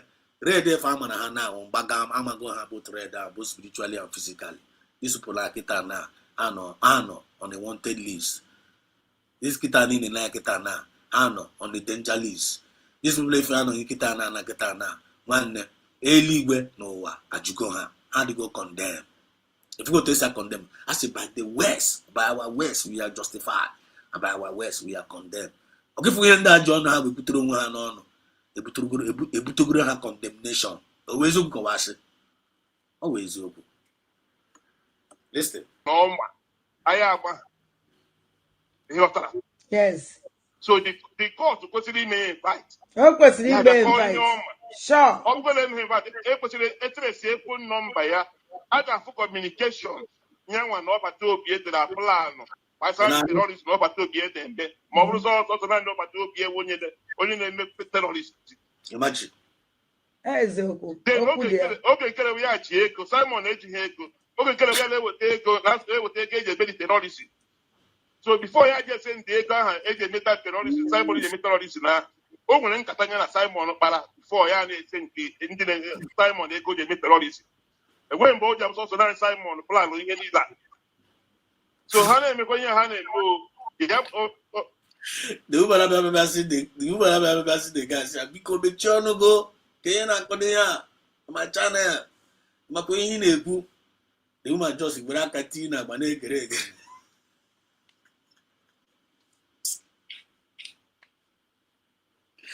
nwayọ isocha ezigbote okpo ugbu a bụ ezigbote okpo nnọọ lezie na onye na-echere Dr. Ngozi Rabeze aka ọkpọ anọgọta Ngozi Rabeze atụbatara ya ofu ya na-agbagharị nwanne ka o rere tiri adịstin nwanne achọghị m ịchọ ha marakwa na if that is what goes around comes around. ị na-anụ onwe ya ka ọ na-abụkwa ọnụ what goes around comes around. Otu efe a na-akpa nkata ọjọọ niile ha na-akpa against the innocent ones.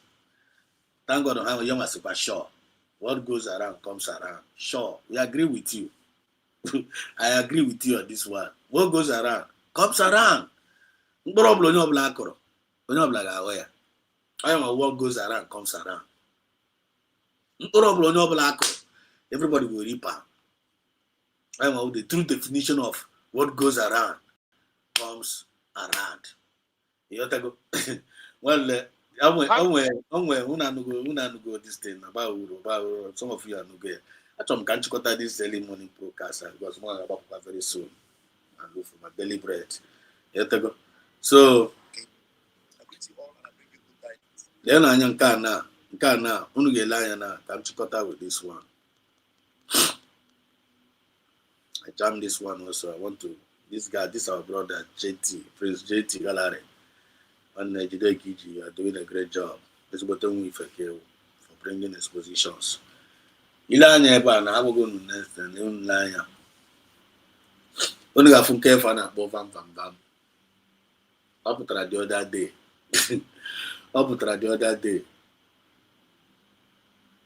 I bet I go to get some people to this now. Go look or more. First of all, okay, let me put it this way. These people now, after what they did in Finland, in which did not work, they wanted to ridicule the USB government, which did not work. They wanted to ridicule the USB government with a briggy. I would briggy where it will go USB government, like telling people that the USB charger is not existing, the briggy still remain the original. Is the original plan that Mazi Samnepa left before he was arrested. Everybody should come back to Briggy. Forget about USB, which did not work. You know, work. Say okay, since one it's like kind of standing off out of USB. Let us go and unite with one Unishocha, so that all of us will team together. The fans of one Unishocha and their own fan of Briggy, so that they will team together and bring down USB, which they did though. Had a team with one Unishocha, with two Majan. Then they still here. They did not bring USB down. So, okay. I say okay. I'm not going to create what they cost now. Due to them, they hate to go get already. No, you bloody related because some of them they preach by bar. Mr. Imana na ichoro katonda kineme ara chuna re boboko. Once he may have affiliated with Ogenkere with the name Ogenkere kinema agugo. I confirm no much always open. So I say okay, ebe no Ogenkere wo onye now because never they hate to go Ogenkere already. Let us separate ourselves from Ogenkere. Can separate away from Ogenkere. Can them the man that no Ogenkere. So that they can now believe on us. I got separate all with the Briggy. I just bam. You know why you shot you know Jeremy Juice and do it to her. I got separate all from Briggy. Since then I condemn was here Ogenkere. You have to go with open and then Biafra no na condemn Ogenkere. Biafra say okay now you people are talking. Now since I change now I separate with Ogenkere. Biafra gonna say okay now we want to believe you people now. You people are talking because now no. Biafra still hate them, even why they dumped Ogenkere. I say, can you get me this now? What is going on? Can you give up apart from Ogenkere? Still here, Biafra actually get anti no. Can you get me? I got to pay the and I don't know go 247 adapt go no kugwe. Us no emezi. Now the side you go now the almost to see to now condemn you. I say okay, let us use to go 247. I got hand in a rush yeah. Gaga bam gaga bewa akwa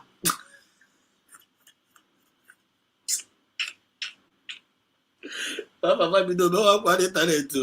We go to myself, my brother. You are my brother. You are my little brother. You have been my this. You are my brother. Please come. I'm very. This is my happiest day of my life. We go 247. I want you. Come. Let us come. Let us team and deal with this evil woman. Come on at that time. We go 247. Don't have everybody up here. Na-asa ndụkwa ka ha nwa ahụ pụtakwara na nke ikpeazụ a na-asa ndụkwa ka ha nwa sokwa ha na-akọndem kwa gajere ga-agwa ọkọ ga-arụkọzie wute ndị dapụkwuru okwukwe like gụnwa ya pụta ugo 247 agakwa ka agbụkwọ ha nwa n'ala si ha na nwaanyị I don't want to believe any of you na onye ọbụla n'ọrụ onwe na ya nwa ha nwụ ndị ọjọọ kọndem kwuo ha nwa ha asịsị oke ugo 247 ya magwụzi onye ọma ụmụ Biafra sị ugo 247 oke nsogbu adịrọ ebe ọ dị ka ọgụnwa na asa bido ka onye ọmụgwa bring it on ka ha sowe gị I work after go 247 which are this van nala. This guy where Baba map tapona again now. Baba map tapona again. So can get into now. Only here 5 finally replies Mazi go 247 for saying that no lawyer. So can what is in the drama? Can I get into the thing the drama? Because the reason why they now buy room on some of these things, I know buy room or in the knowings from the other side, kunafu enemy in their own camp. So that you will not that na one maybe on fuma standing on the path of truth pays well, or standing on the path of truth give peace. Standing in the path of truth gives light.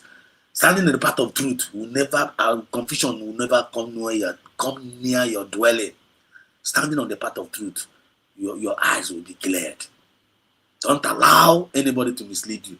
Now look at what is happening now. Look at the way this man is standing here like a madman. I had advised Biafrans never to attack this brother here.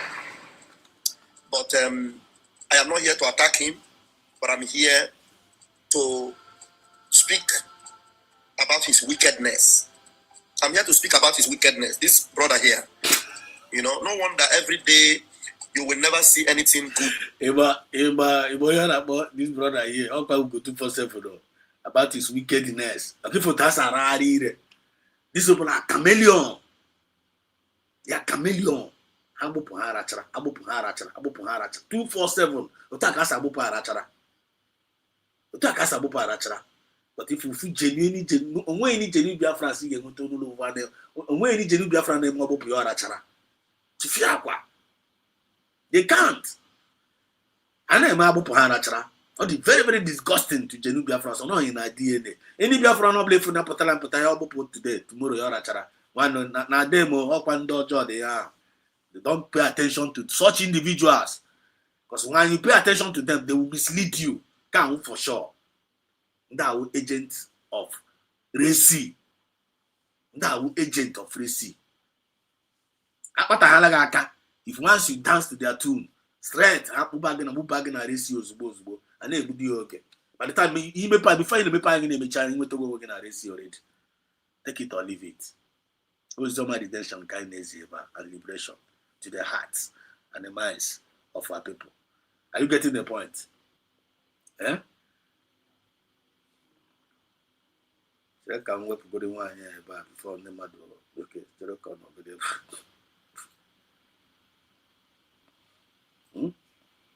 To the hearts and the minds of our people. I am a kindness here, but there's no to kill this guy na call here. In this man who go 247. And I know a very wicked person, very, very wicked, very evil. Yesterday, 247 always go mad. My brother.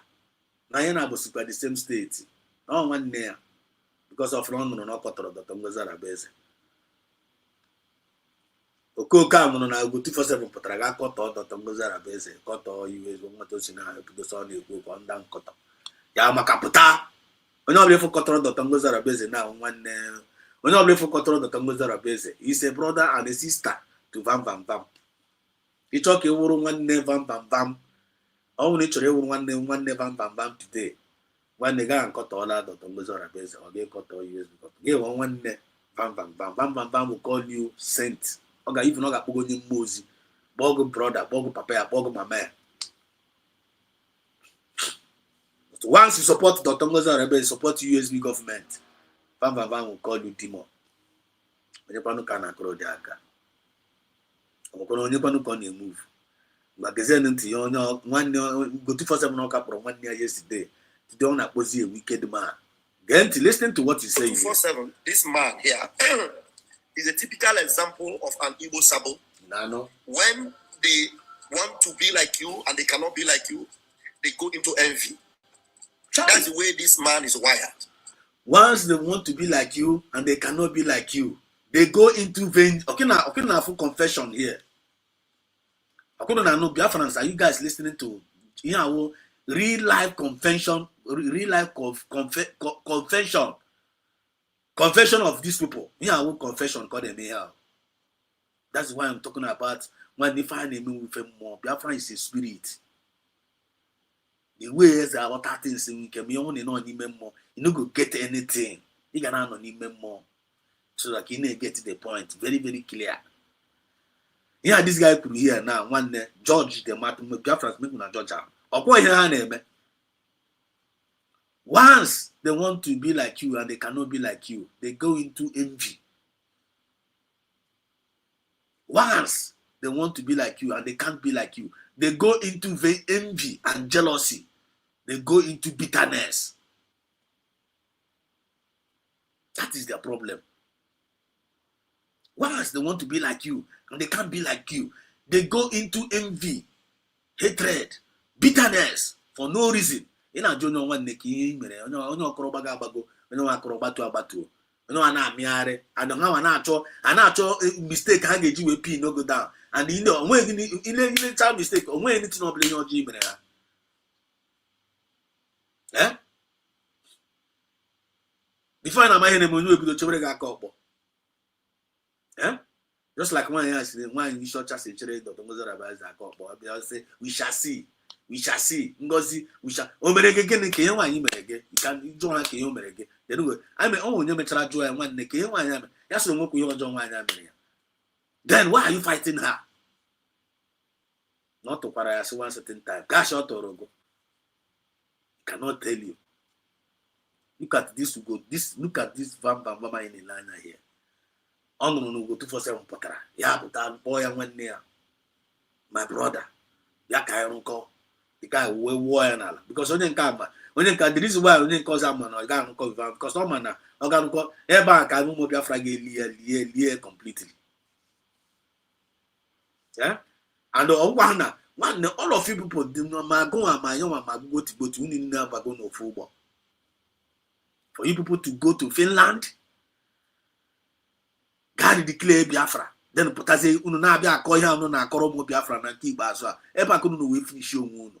Go out Van Babo, Magonga will go 247, ma Genkere, ma Sonia Parawa, ma wine in Shocha, Unina Gara Finland. Kacha Sina Finland Pota. Season on USB. You people are the haters of PM Samanepa. You people are the one that set PM Samanepa up. I put it up to you. One they set Samanepa up. And the Biafra spirit now because wouldn't say China Nelu. I'll give you a confession no make it now. Because you can never be part of what you did not promote. We promote USB. We're not on USB. And when we USB. So you know chọrọ ubiri ebe unu ga-anọ wee na-agba apriko na-ama nzama a na-atụ ụtụ na na-enye unu na-eme unu na-eme Biafra ekwesị ụkpọchi unu niile ọkụ dị one by one unu niile ga-eji ala wee zere mmiri unu achọ nka Biafrans laa unu achọ nka anyị develop our nation unu achọ nka anyị wee lay our hand in our resources but sọsọ ihe unu chọrọ wụ ka anyị remain in the perpetual slavery. You no go work for una unu a bam why you shocha ma go 247 how many chọrọ join ukwu ha abam the reason why you at the end of the day Biafrans will have a very very big law for you, especially when we go 247. You will aka gị wuo onwe gị n'ala were aka gị wuto onwe gị n'ala completely. Ọgwụ agwọrọ agbọ n'elu isi gị I don't know. Ama ọnụ abụrụ gị abụ I don't know. Ọgwụ machaka gị metro I don't know. But want me know for you to allow it to happen. Go 247. That is the worst mistake you did. And when anything of like you no put again to Biafran get taking it serious. You're no more relevant in their own eyes. Now, you were a gunner in their own sight. And I warned you. And they refused to listen. Now. Very soon, we don't have a problem. Very soon now, they will still hate you. How come on, get away, you old fool. They will begin to old fool. Because of my jacket, we may throw me that barrier. And always very, very painful something to me. Even saying this to you. Because I didn't expect that you will end up this way. But you know, and I pray. I don't even know what else to pray for you again. Because you fall my hand. Yadeba. So when this guy found out listen listen. You know, this man, when he invited me to join them in the media, he was happy because he was doing very well in the media. He had a very big YouTube channel, doing very well.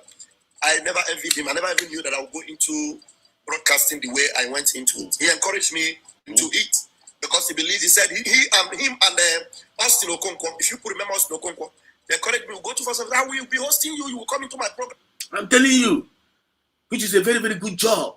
We go 247 did. I am engineer for the.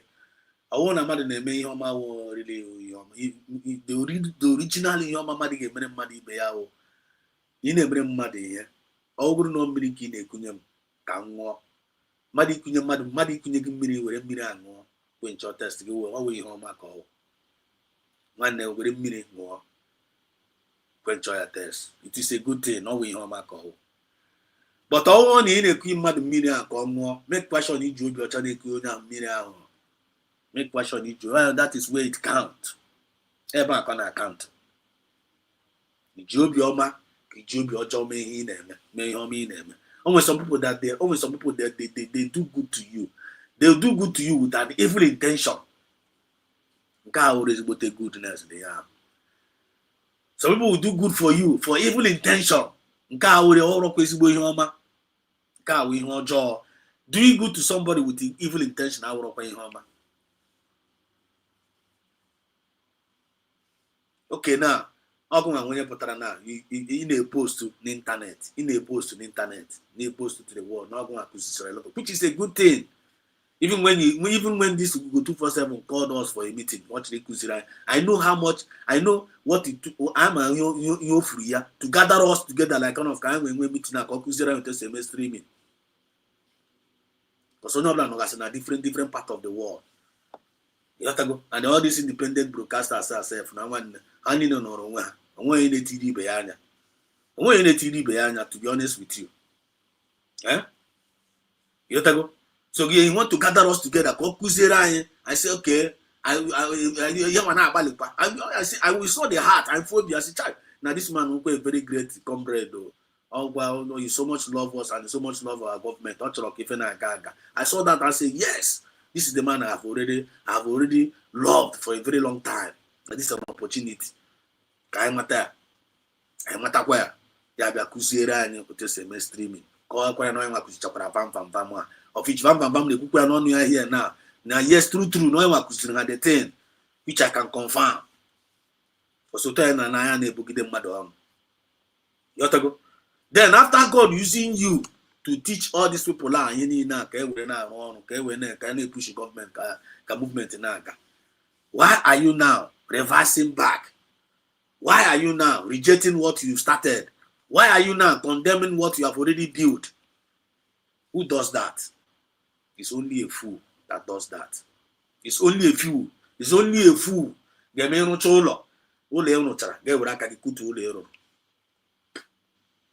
Also, so you know my hand so you got what you want to ọ na mmadụ nọkọta ga were aka ga nọkọta na-akpọgo mmadụ gị ga na-akpọ onwe gị ewu. People na-akpọgo human being gị na-akpọ onwe gị ewu. People ga-ebido kpọwa gị ewu. They will stop calling you human being. They will start be calling you ewu because ewu ka ị kpọrọ onwe gị. O ikpo onwe gị ewu, people akpọ gị ewu. Ihe ọbụla bara nkịta gị ka ndị mmadụ ga-akpọ ya.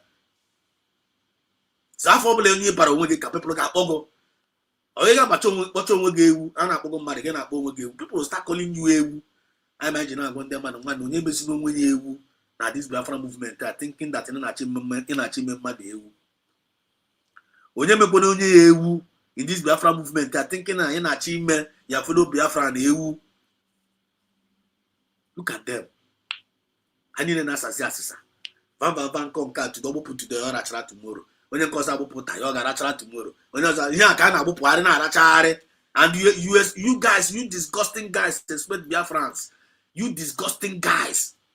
You disgusting, because you know disgusting. You disgusting bam. You disgusting one you shorter. You disgusting even go 247 join go now. Because kita na Biafrans ana otazigi join go now as part of the disgusting. Oguma jaka go no bo nwe na. Oguma jaka go no bo nwe na that state. Oguma Biafra no ba kwara gi ya. Na you single-handedly were aka gị nwebe onwe gị na pọtọpọtọ. Na ụmụ Biafra ga-agbọpịa gị asụ pọtọ they go roast you na.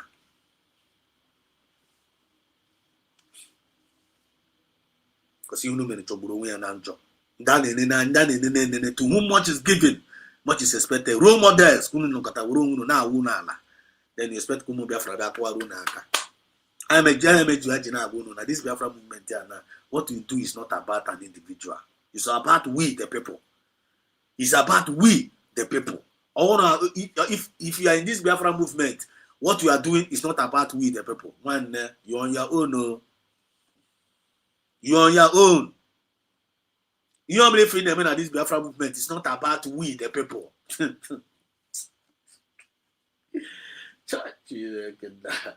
You a joker. In fact, you a mediocre. I'm telling you, it must be about we, the people. It's not about an individual.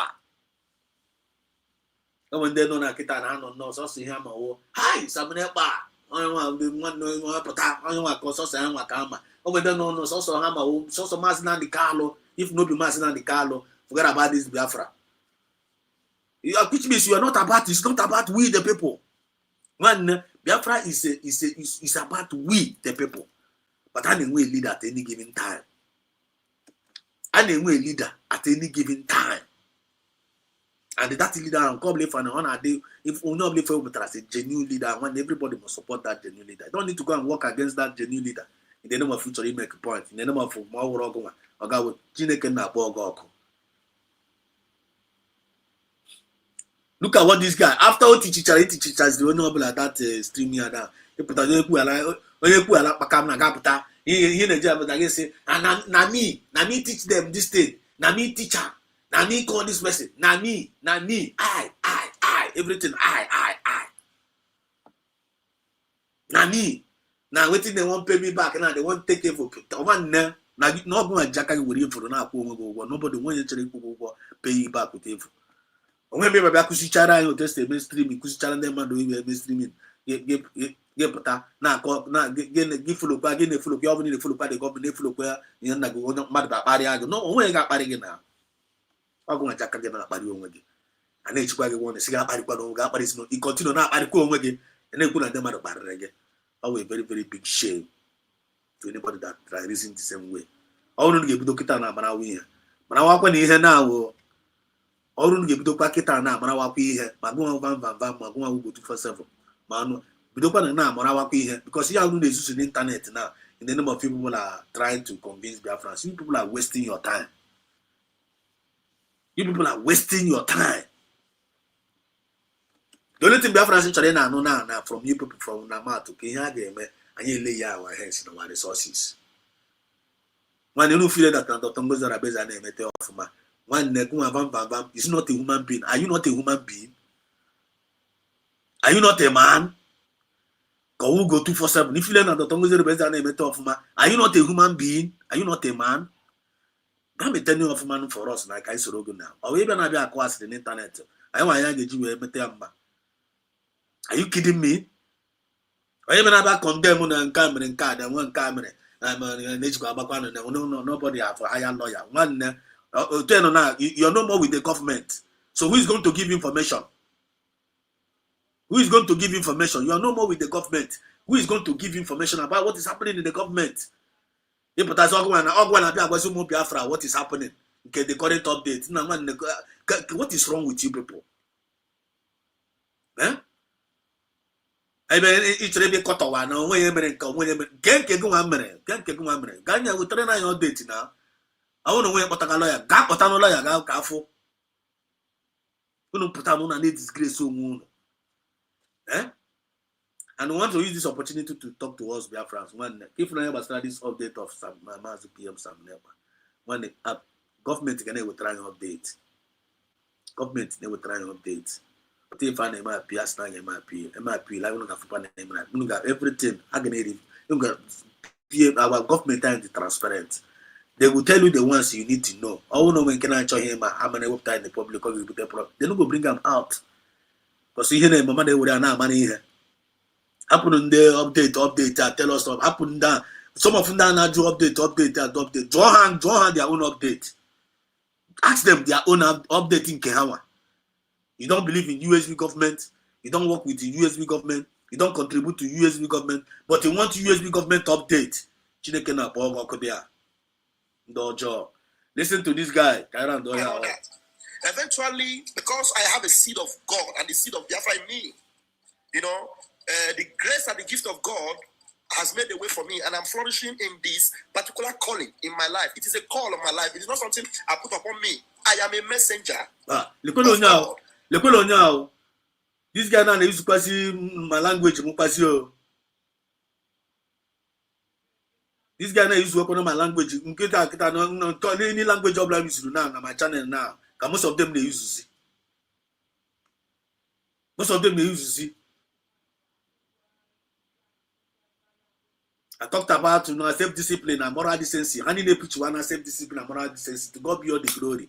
You so bad, but I want to preach no can I fear na paramagba.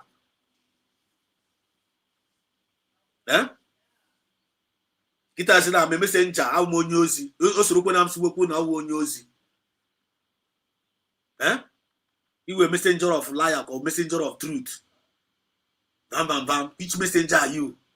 Or you in the internet? I'm a messenger. Go this way with a messenger of God.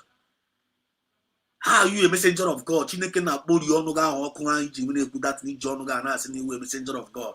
Bam. Are you not ashamed of yourself? You are committing treason. At the same time, you are still open up your mouth. Now gush out nonsense. How are you a messenger of God? A distractor, a destroyer. Somebody Rabako Sayes in Lord, Chineke now has it together and on unity. You play the role, give a plus. You're never asking a messenger of God. Whoa, begat you. Bam. You hear me go good here because he won't arrow. Biafran, this guy is not a messenger of God. It's not a messenger of shit. And when you agent, they are. I imagine one protect by that debunk or probably for us. You come and debunk them. We're not going to keep quiet. Listen. From gospel to Biafra, I'm a messenger of declaring the counsel of God. Imagine. Without compromise. For this man here. The Prophet ﷺ said, whoever gives water to a thirsty person will never feel thirst on the day of judgment. This man here that is always looking like a vulture without anybody instigating him or even finding his trouble. Always.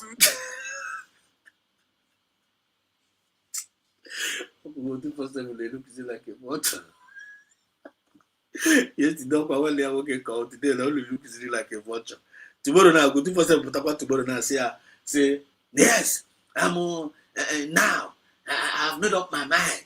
I want to go and join Van and one in short time in France. I know go great. And yes, all this while these people have been saying truth. And I want to join them so that we'll deal with this info. If no cocaine liar now. This will cocaine a liar now, so we're fortunate today. If we go 247 come tomorrow and I'm saying when they want to join Van and one in short to fight go to for this Van will come and call him angel. You see, man, okay. Chai, this Igbo man have known that new Igbo man rap for blood. Chameleons. Here and there. In the name of freedom fighting. It's only the gullible who will pay attention to these fools. It's only the useless ones. It's only the people without brain. And okay for to get again. I appreciate it. We work photos. We work that yourself. No chair. They get the guy. We keep myself and I have to tell everything. I love Biafra. That's you can't deceive Biafrans anymore. You can't deceive Biafrans anymore. Time of deception is over. Time of betrayal is over. Time of confusion is over. Time of distraction are over. This movement are over. This is the season of redemption. This is the season of liberation of God's own people. Obinigwe Kuliko, Biafran spirit is very, very angry against the evil ones. Very, very, very, very, very, very, very angry against the evil ones. I swear to God Almighty. All the very, very angry. And they know it. And they know it. Half of them go the sign. Then not half of them go the sign now. Then we put us here plainly. We put us here plainly. Gaba confess to Biafrans genuinely. We say na bo krikri fa na ba. Kasas no krikri kana ari kweza ara. O krikri kana bu kweza ara ari elu. Half of them decide that now one no ọrụ ha akụkọ, ọrụ ha akụrụ akụ in total. Then my question to them now, Amen and John he resigns from that their evil ways. Yeah. Knowing fully well, if you can't beat them, you join them. You can't beat the USB government. You can't beat our freedom. You can't beat Masin and the Carlo. You can't beat even this USB government. You can't beat Dotongo Zarabese. You can't beat PM Samenepa. Can't you just drop all those your stupid ass and come and join the movement?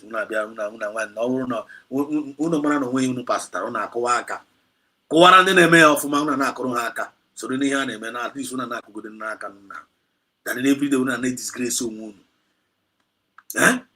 everyday una na-disgrace onwe unu n'ịntanet na-achọkwa unu dị relevant at the end of the day ọnarị pepụrụ na-akụ aka ga-emecha aka unu mma ọnarị pepụrụ na-akụ aka to ndị na-eme this movement na-emete mma ga-emecha akara unu nwa na-achọ ịdị relevant mma for no reason. Am I making sense here? Am I communicating? Look at the mess these people are putting themselves into. Never looking decent. It is because of the wickedness in him. That's why he's like that. Very, very wicked. Now, I will play this video of his. Let me put it in a very fast mode so that the kind of war that they feel near. Also, they will gather. They will gather. But I will scatter them. And each church for how can I never scatter? Kitas in a hammer scatter one. How can I tisani? Kitas in a honey tisas one. Because the problem no black or conoblan again. Are you guys getting the point? Problem for Akro. Conoblan. Look at the baby Sawa gather together. Hana natural car plan as a vultures. Kabia gather against you. Watch the transfer position on. Okay, for Rihanna. I own Onyana. I own Onyana to work. I not together not to forget that on Mozara base. But they say Chineke Tigura confusion never handle. Instead of them fighting against them, Hakata Hana fight his own one. It won't waste my time because the guy is just evil. I want you to play very, very fast. Please bear with me and let the voice, his voice is irritating me. Oh. This man, his voice is now irritating me. Oh. When I saw his video that he did recently, that he wanted people that are following Ngozi Oramweze to, know that Ngozi has invited Nigerian politicians into the movement. It hit some chords in me. I thought maybe there is an atom of repentance in him, but this guy can never repent. In fact, now I have made up my mind. Now, I have come to realize that there's no way anybody that propagated Ngozi's gospel, that promoted Ngozi, anybody that promoted Ngozi, there's no way you can repent and be genuine. Okay, this guy anybody that promoted Ngozi can never be genuine.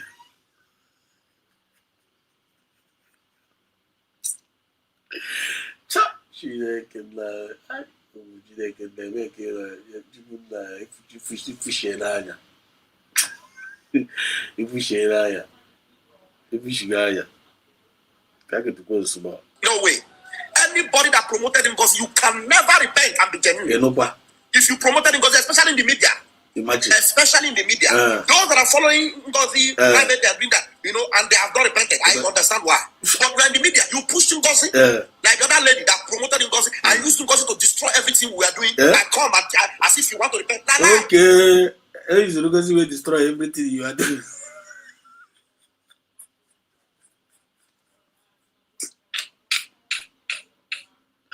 I only went there, because he will destroy everything they are doing. Bam. I only when you were. They use Ngozi to destroy everything you are doing.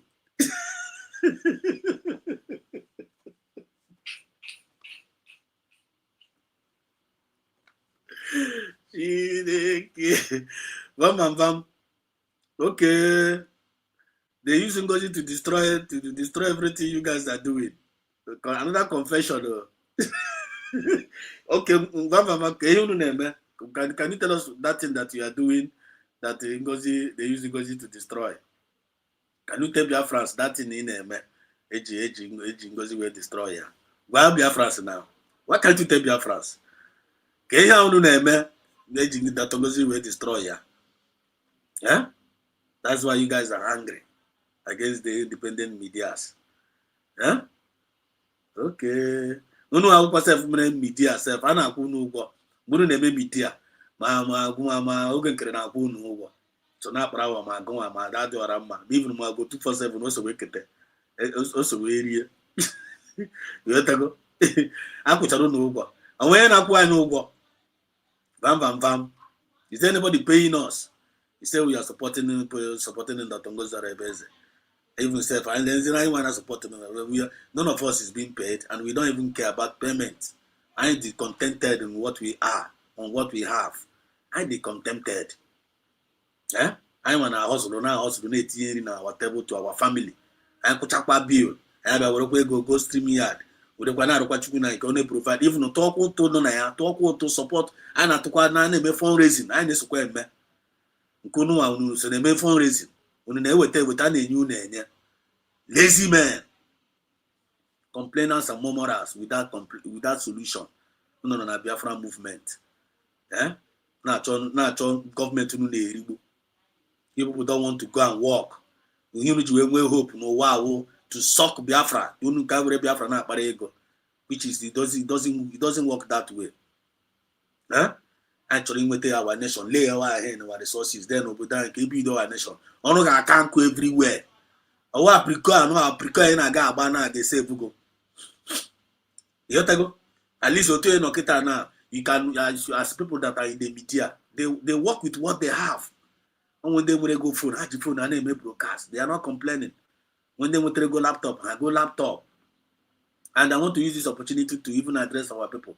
Now this media, when they be contented of what you have. Be contented. Only when they go laptop, when they use your phone, broadcast what? Use your phone and broadcast. People will still watch you. They got watching, they're not actually watching it. They're not gonna watch you. But make sure you use what you have. It's put on madanya. Data give broadcast. Data bone. Data continue. Then people will be watching you. When you support to go, let the person support you genuinely. But I got on internet now. Be go. Na-aga arịọ na nwanne na-achọ ihe ga-enyere gị aka gorogo gadget ị na-achọ ihe ga-enyere gị aka gorogo nke nwanne ị na-akpari onwe gị. Yotago, work with what you have. Work with what you have. Use what you have and broadcast. Small can they grow you. Small can they grow you. When you actually make appreciate it now, they will not always say secondary thing. When you change super chat, you can monetize your page. Nobody's sponsoring you. Bam. Did you do like that? You people, Biafran do everything for you people. Government do everything for you people. People even do everything for you. People say we make my wedding. When you Biafrans name go ticket, go hotel, everything. Biafra do for you free. Still yet. You need to work with Biafra so well to hit up bossy. Kita na you need na bossy wago. Kita na you need na bossy apple. And the Biafran's eye can be very, very bright. How can they move ahead and nothing is stopping? So anyway you were anyway you were that now. They use Dr. Musa to destroy what you are doing. Okay, kita na kaima. Biafra, are you listening? Okay. Alive. It would be better for them to just go back to Ngozi. Imagine. And remember, anything she does to you, manage it like that. Okay. Because you have already pitched your tent in hell and you are meant to be destroyed. Imagine. Nothing will save you. Nothing. You should go. This guy is evil. Very evil. Now, you come out now. You say every day you will be exposing Ngozi. We didn't see anything. But what do you want to expose in Ngozi? And you join Ngozi to destroy everything that we are doing. Now today, you know my joy. This video actually vindicates CRC. This video vindicates CRC in the sense that Ugo is now agreeing that it is CRC. This video vindicates CRC.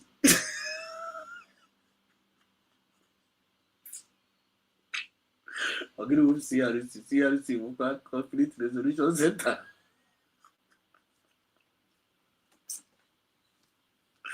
Conflict Resolution Center. Let's look at CRC. This vindicates CRC. All going to CRC herself on an honor. Okay, now let's assume CRC no. And all the creators, all about to be created CRC.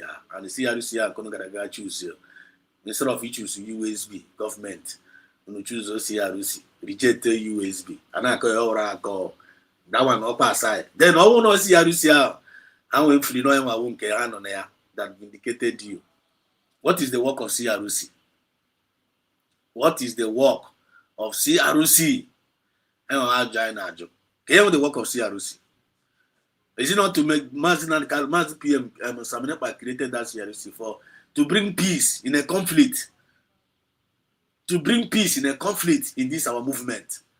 I don't know any problem I believe from when a conflict and when CRC will now bring peace on that conflict. That is the job of the CRC. Then when PM are around, PM Saminepa is not around. Can you know the CRC will achieve? Can you know the CRC will achieve? Munu braba dictate that na Dr. Mozara Breze, which is the chief of staff, na complain no gen create go mo Biafra we ladi na agbo ya na agba and cabinet na agbo ya na agba. Upon back CRC the supposed step in. We call out the attention of the finance minister, the ex-finance minister Ogenkere. See now when they come here, guessing cabinet na agbo meeting, get na agbo also. Come here and attend to the meeting na ke na eme here. Ichori we this government have for job. According to the job of the CRC, bam. Did CRC did that? Did they on Hameria? They don't do it. What did CRC do? CRC went sharp. We got the letter. Now she move overthrow Obatobia. Not only that, we got my appoint. Now so under concrete appointment, my appoint the finance minister.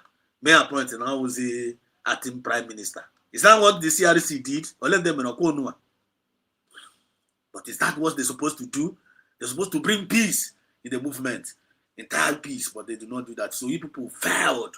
That CRC alone, the name failed. They failed on their duty. They don't even need to be talking about CRC to the hearings of Biafrans anymore. When no one a message here, not to send a message here. Not to send this message. I am not about that class. Facts and figures. You people failed. That CRC failed. Who failed their duty when they're supposed to act the original act and HVAC plant. Back when they put one of the relevant in this movement, you people failed. Now see half the mouth. You can equal CRC. The vindicated CRC. It's about France who CRC. You all know where already a new thing to them. You just now me are cabo. No na chọ mu Biafra so no ga agbata apriko then na unu ikwu isike convince here like 10 or 20 people adatoro go to una ga tuke iche need smart you are mumuma bam you are mumuma listen you see your life if you go to your life with brethren now and they go 247. If you go no life, go now. It's kind of insult in they receive now. In they receive will be here before. Front and back in the basic insult. Then no time no go and no go about neck claim on my here. I go and I be a go Biafra update. We go 247. In a no Biafra update onto one level. Onto the government because we will see government again. Okay, only they can get hand no call. You see now you money you are not with anybody. You are no more with anybody. Then why are you still talking online? He cannot put online man. Okay. Why is he coming? Because Biafra don't want to hear from you anymore. Whether I'm updating them, mama, and get them, mama, and cannot drum, they don't want to hear from you. It's not resign, go. So they say resign, go and sit your ass. No longer take care of your family. Because you're not up to the internet. Because you're not put. Oh, when they will kill you because of you, Pure TV, how? You may come Biafra, how will you wear Pure TV, huh?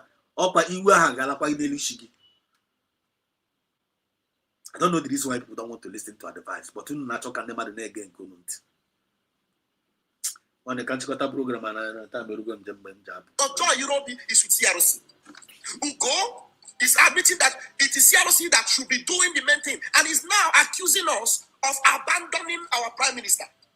He's accusing us of abandoning our prime minister, that nobody is the prime minister. Ugo, you are a fool. How can you say we abandon prime minister? Okay. Another pit, another lie from the pit of hell. From even when you see the original person who see no, my go and go 247. My go and bam. Because all you people are paid, fallback paid agent. Fallback paid agent. Since once you reject USB, it's a way plan. You follow plan for this USB. It's a way plan no ya. Then I get me execute in Finland. You better give another now collaband also. They not with the USB. When they hear was a fallback paid agent. Confirm, certify. Take it or leave it. When you're playing again, because you got France agent. Are you guys getting the point? Go 247 and you get to the point. Bam. Are you getting the point? When you use your chat, name them all of now. All of you people fall back with agent. Once, as long as you say you people don't not recognize you as bank at job no go. Bank and couldn't name this movement. Bank a case the close. But you people are not getting their point. But you can have the relevant, right? Continue. I will end it up here. And I also want to, before me end it up, one, there is nothing like, wait, you say we have abandoned prime minister. So there is nothing like, I'm still going to come here later tonight. I remember this broadcast, this particular one, I get me analyze. We need to analyze it well. Because here I say, can I dish out? I'm going to debunk one. Go 247, let me put it to you. Biafrans have not abandoned PM Samuneba. Biafrans did not have, Biafrans did not abandon Samuneba and the man and the Carlo. So I'm maybe we wanted that information now. And everybody have abandoned PM. Oh, come on, when you abandon. Here and name again now. Oh, come on, when you see me go resign. I resign, go. I'm a member again, I resign, no. I'm going to put a rush by your camera, by your camera. I want to have a rush by your camera. They are saying, I resign go from this movement. In a book now, we have abandoned PM. I hear you quote it. People here get it. You cannot go and resign. Resign from their government, resign not from the Biafra movement. You know, again, the Kukuna Biafrans have abandoned PM. Whereas this sort of work when you abandon the man, you abandoned him. France. You know name, do.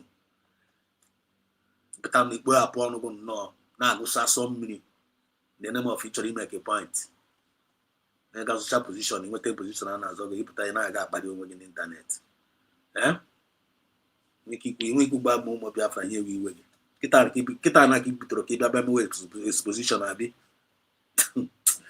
Biafrans we can I'm gonna end it up here. I'll time I go in job. I'm still gonna come back later in the evening. Maybe Biafran time.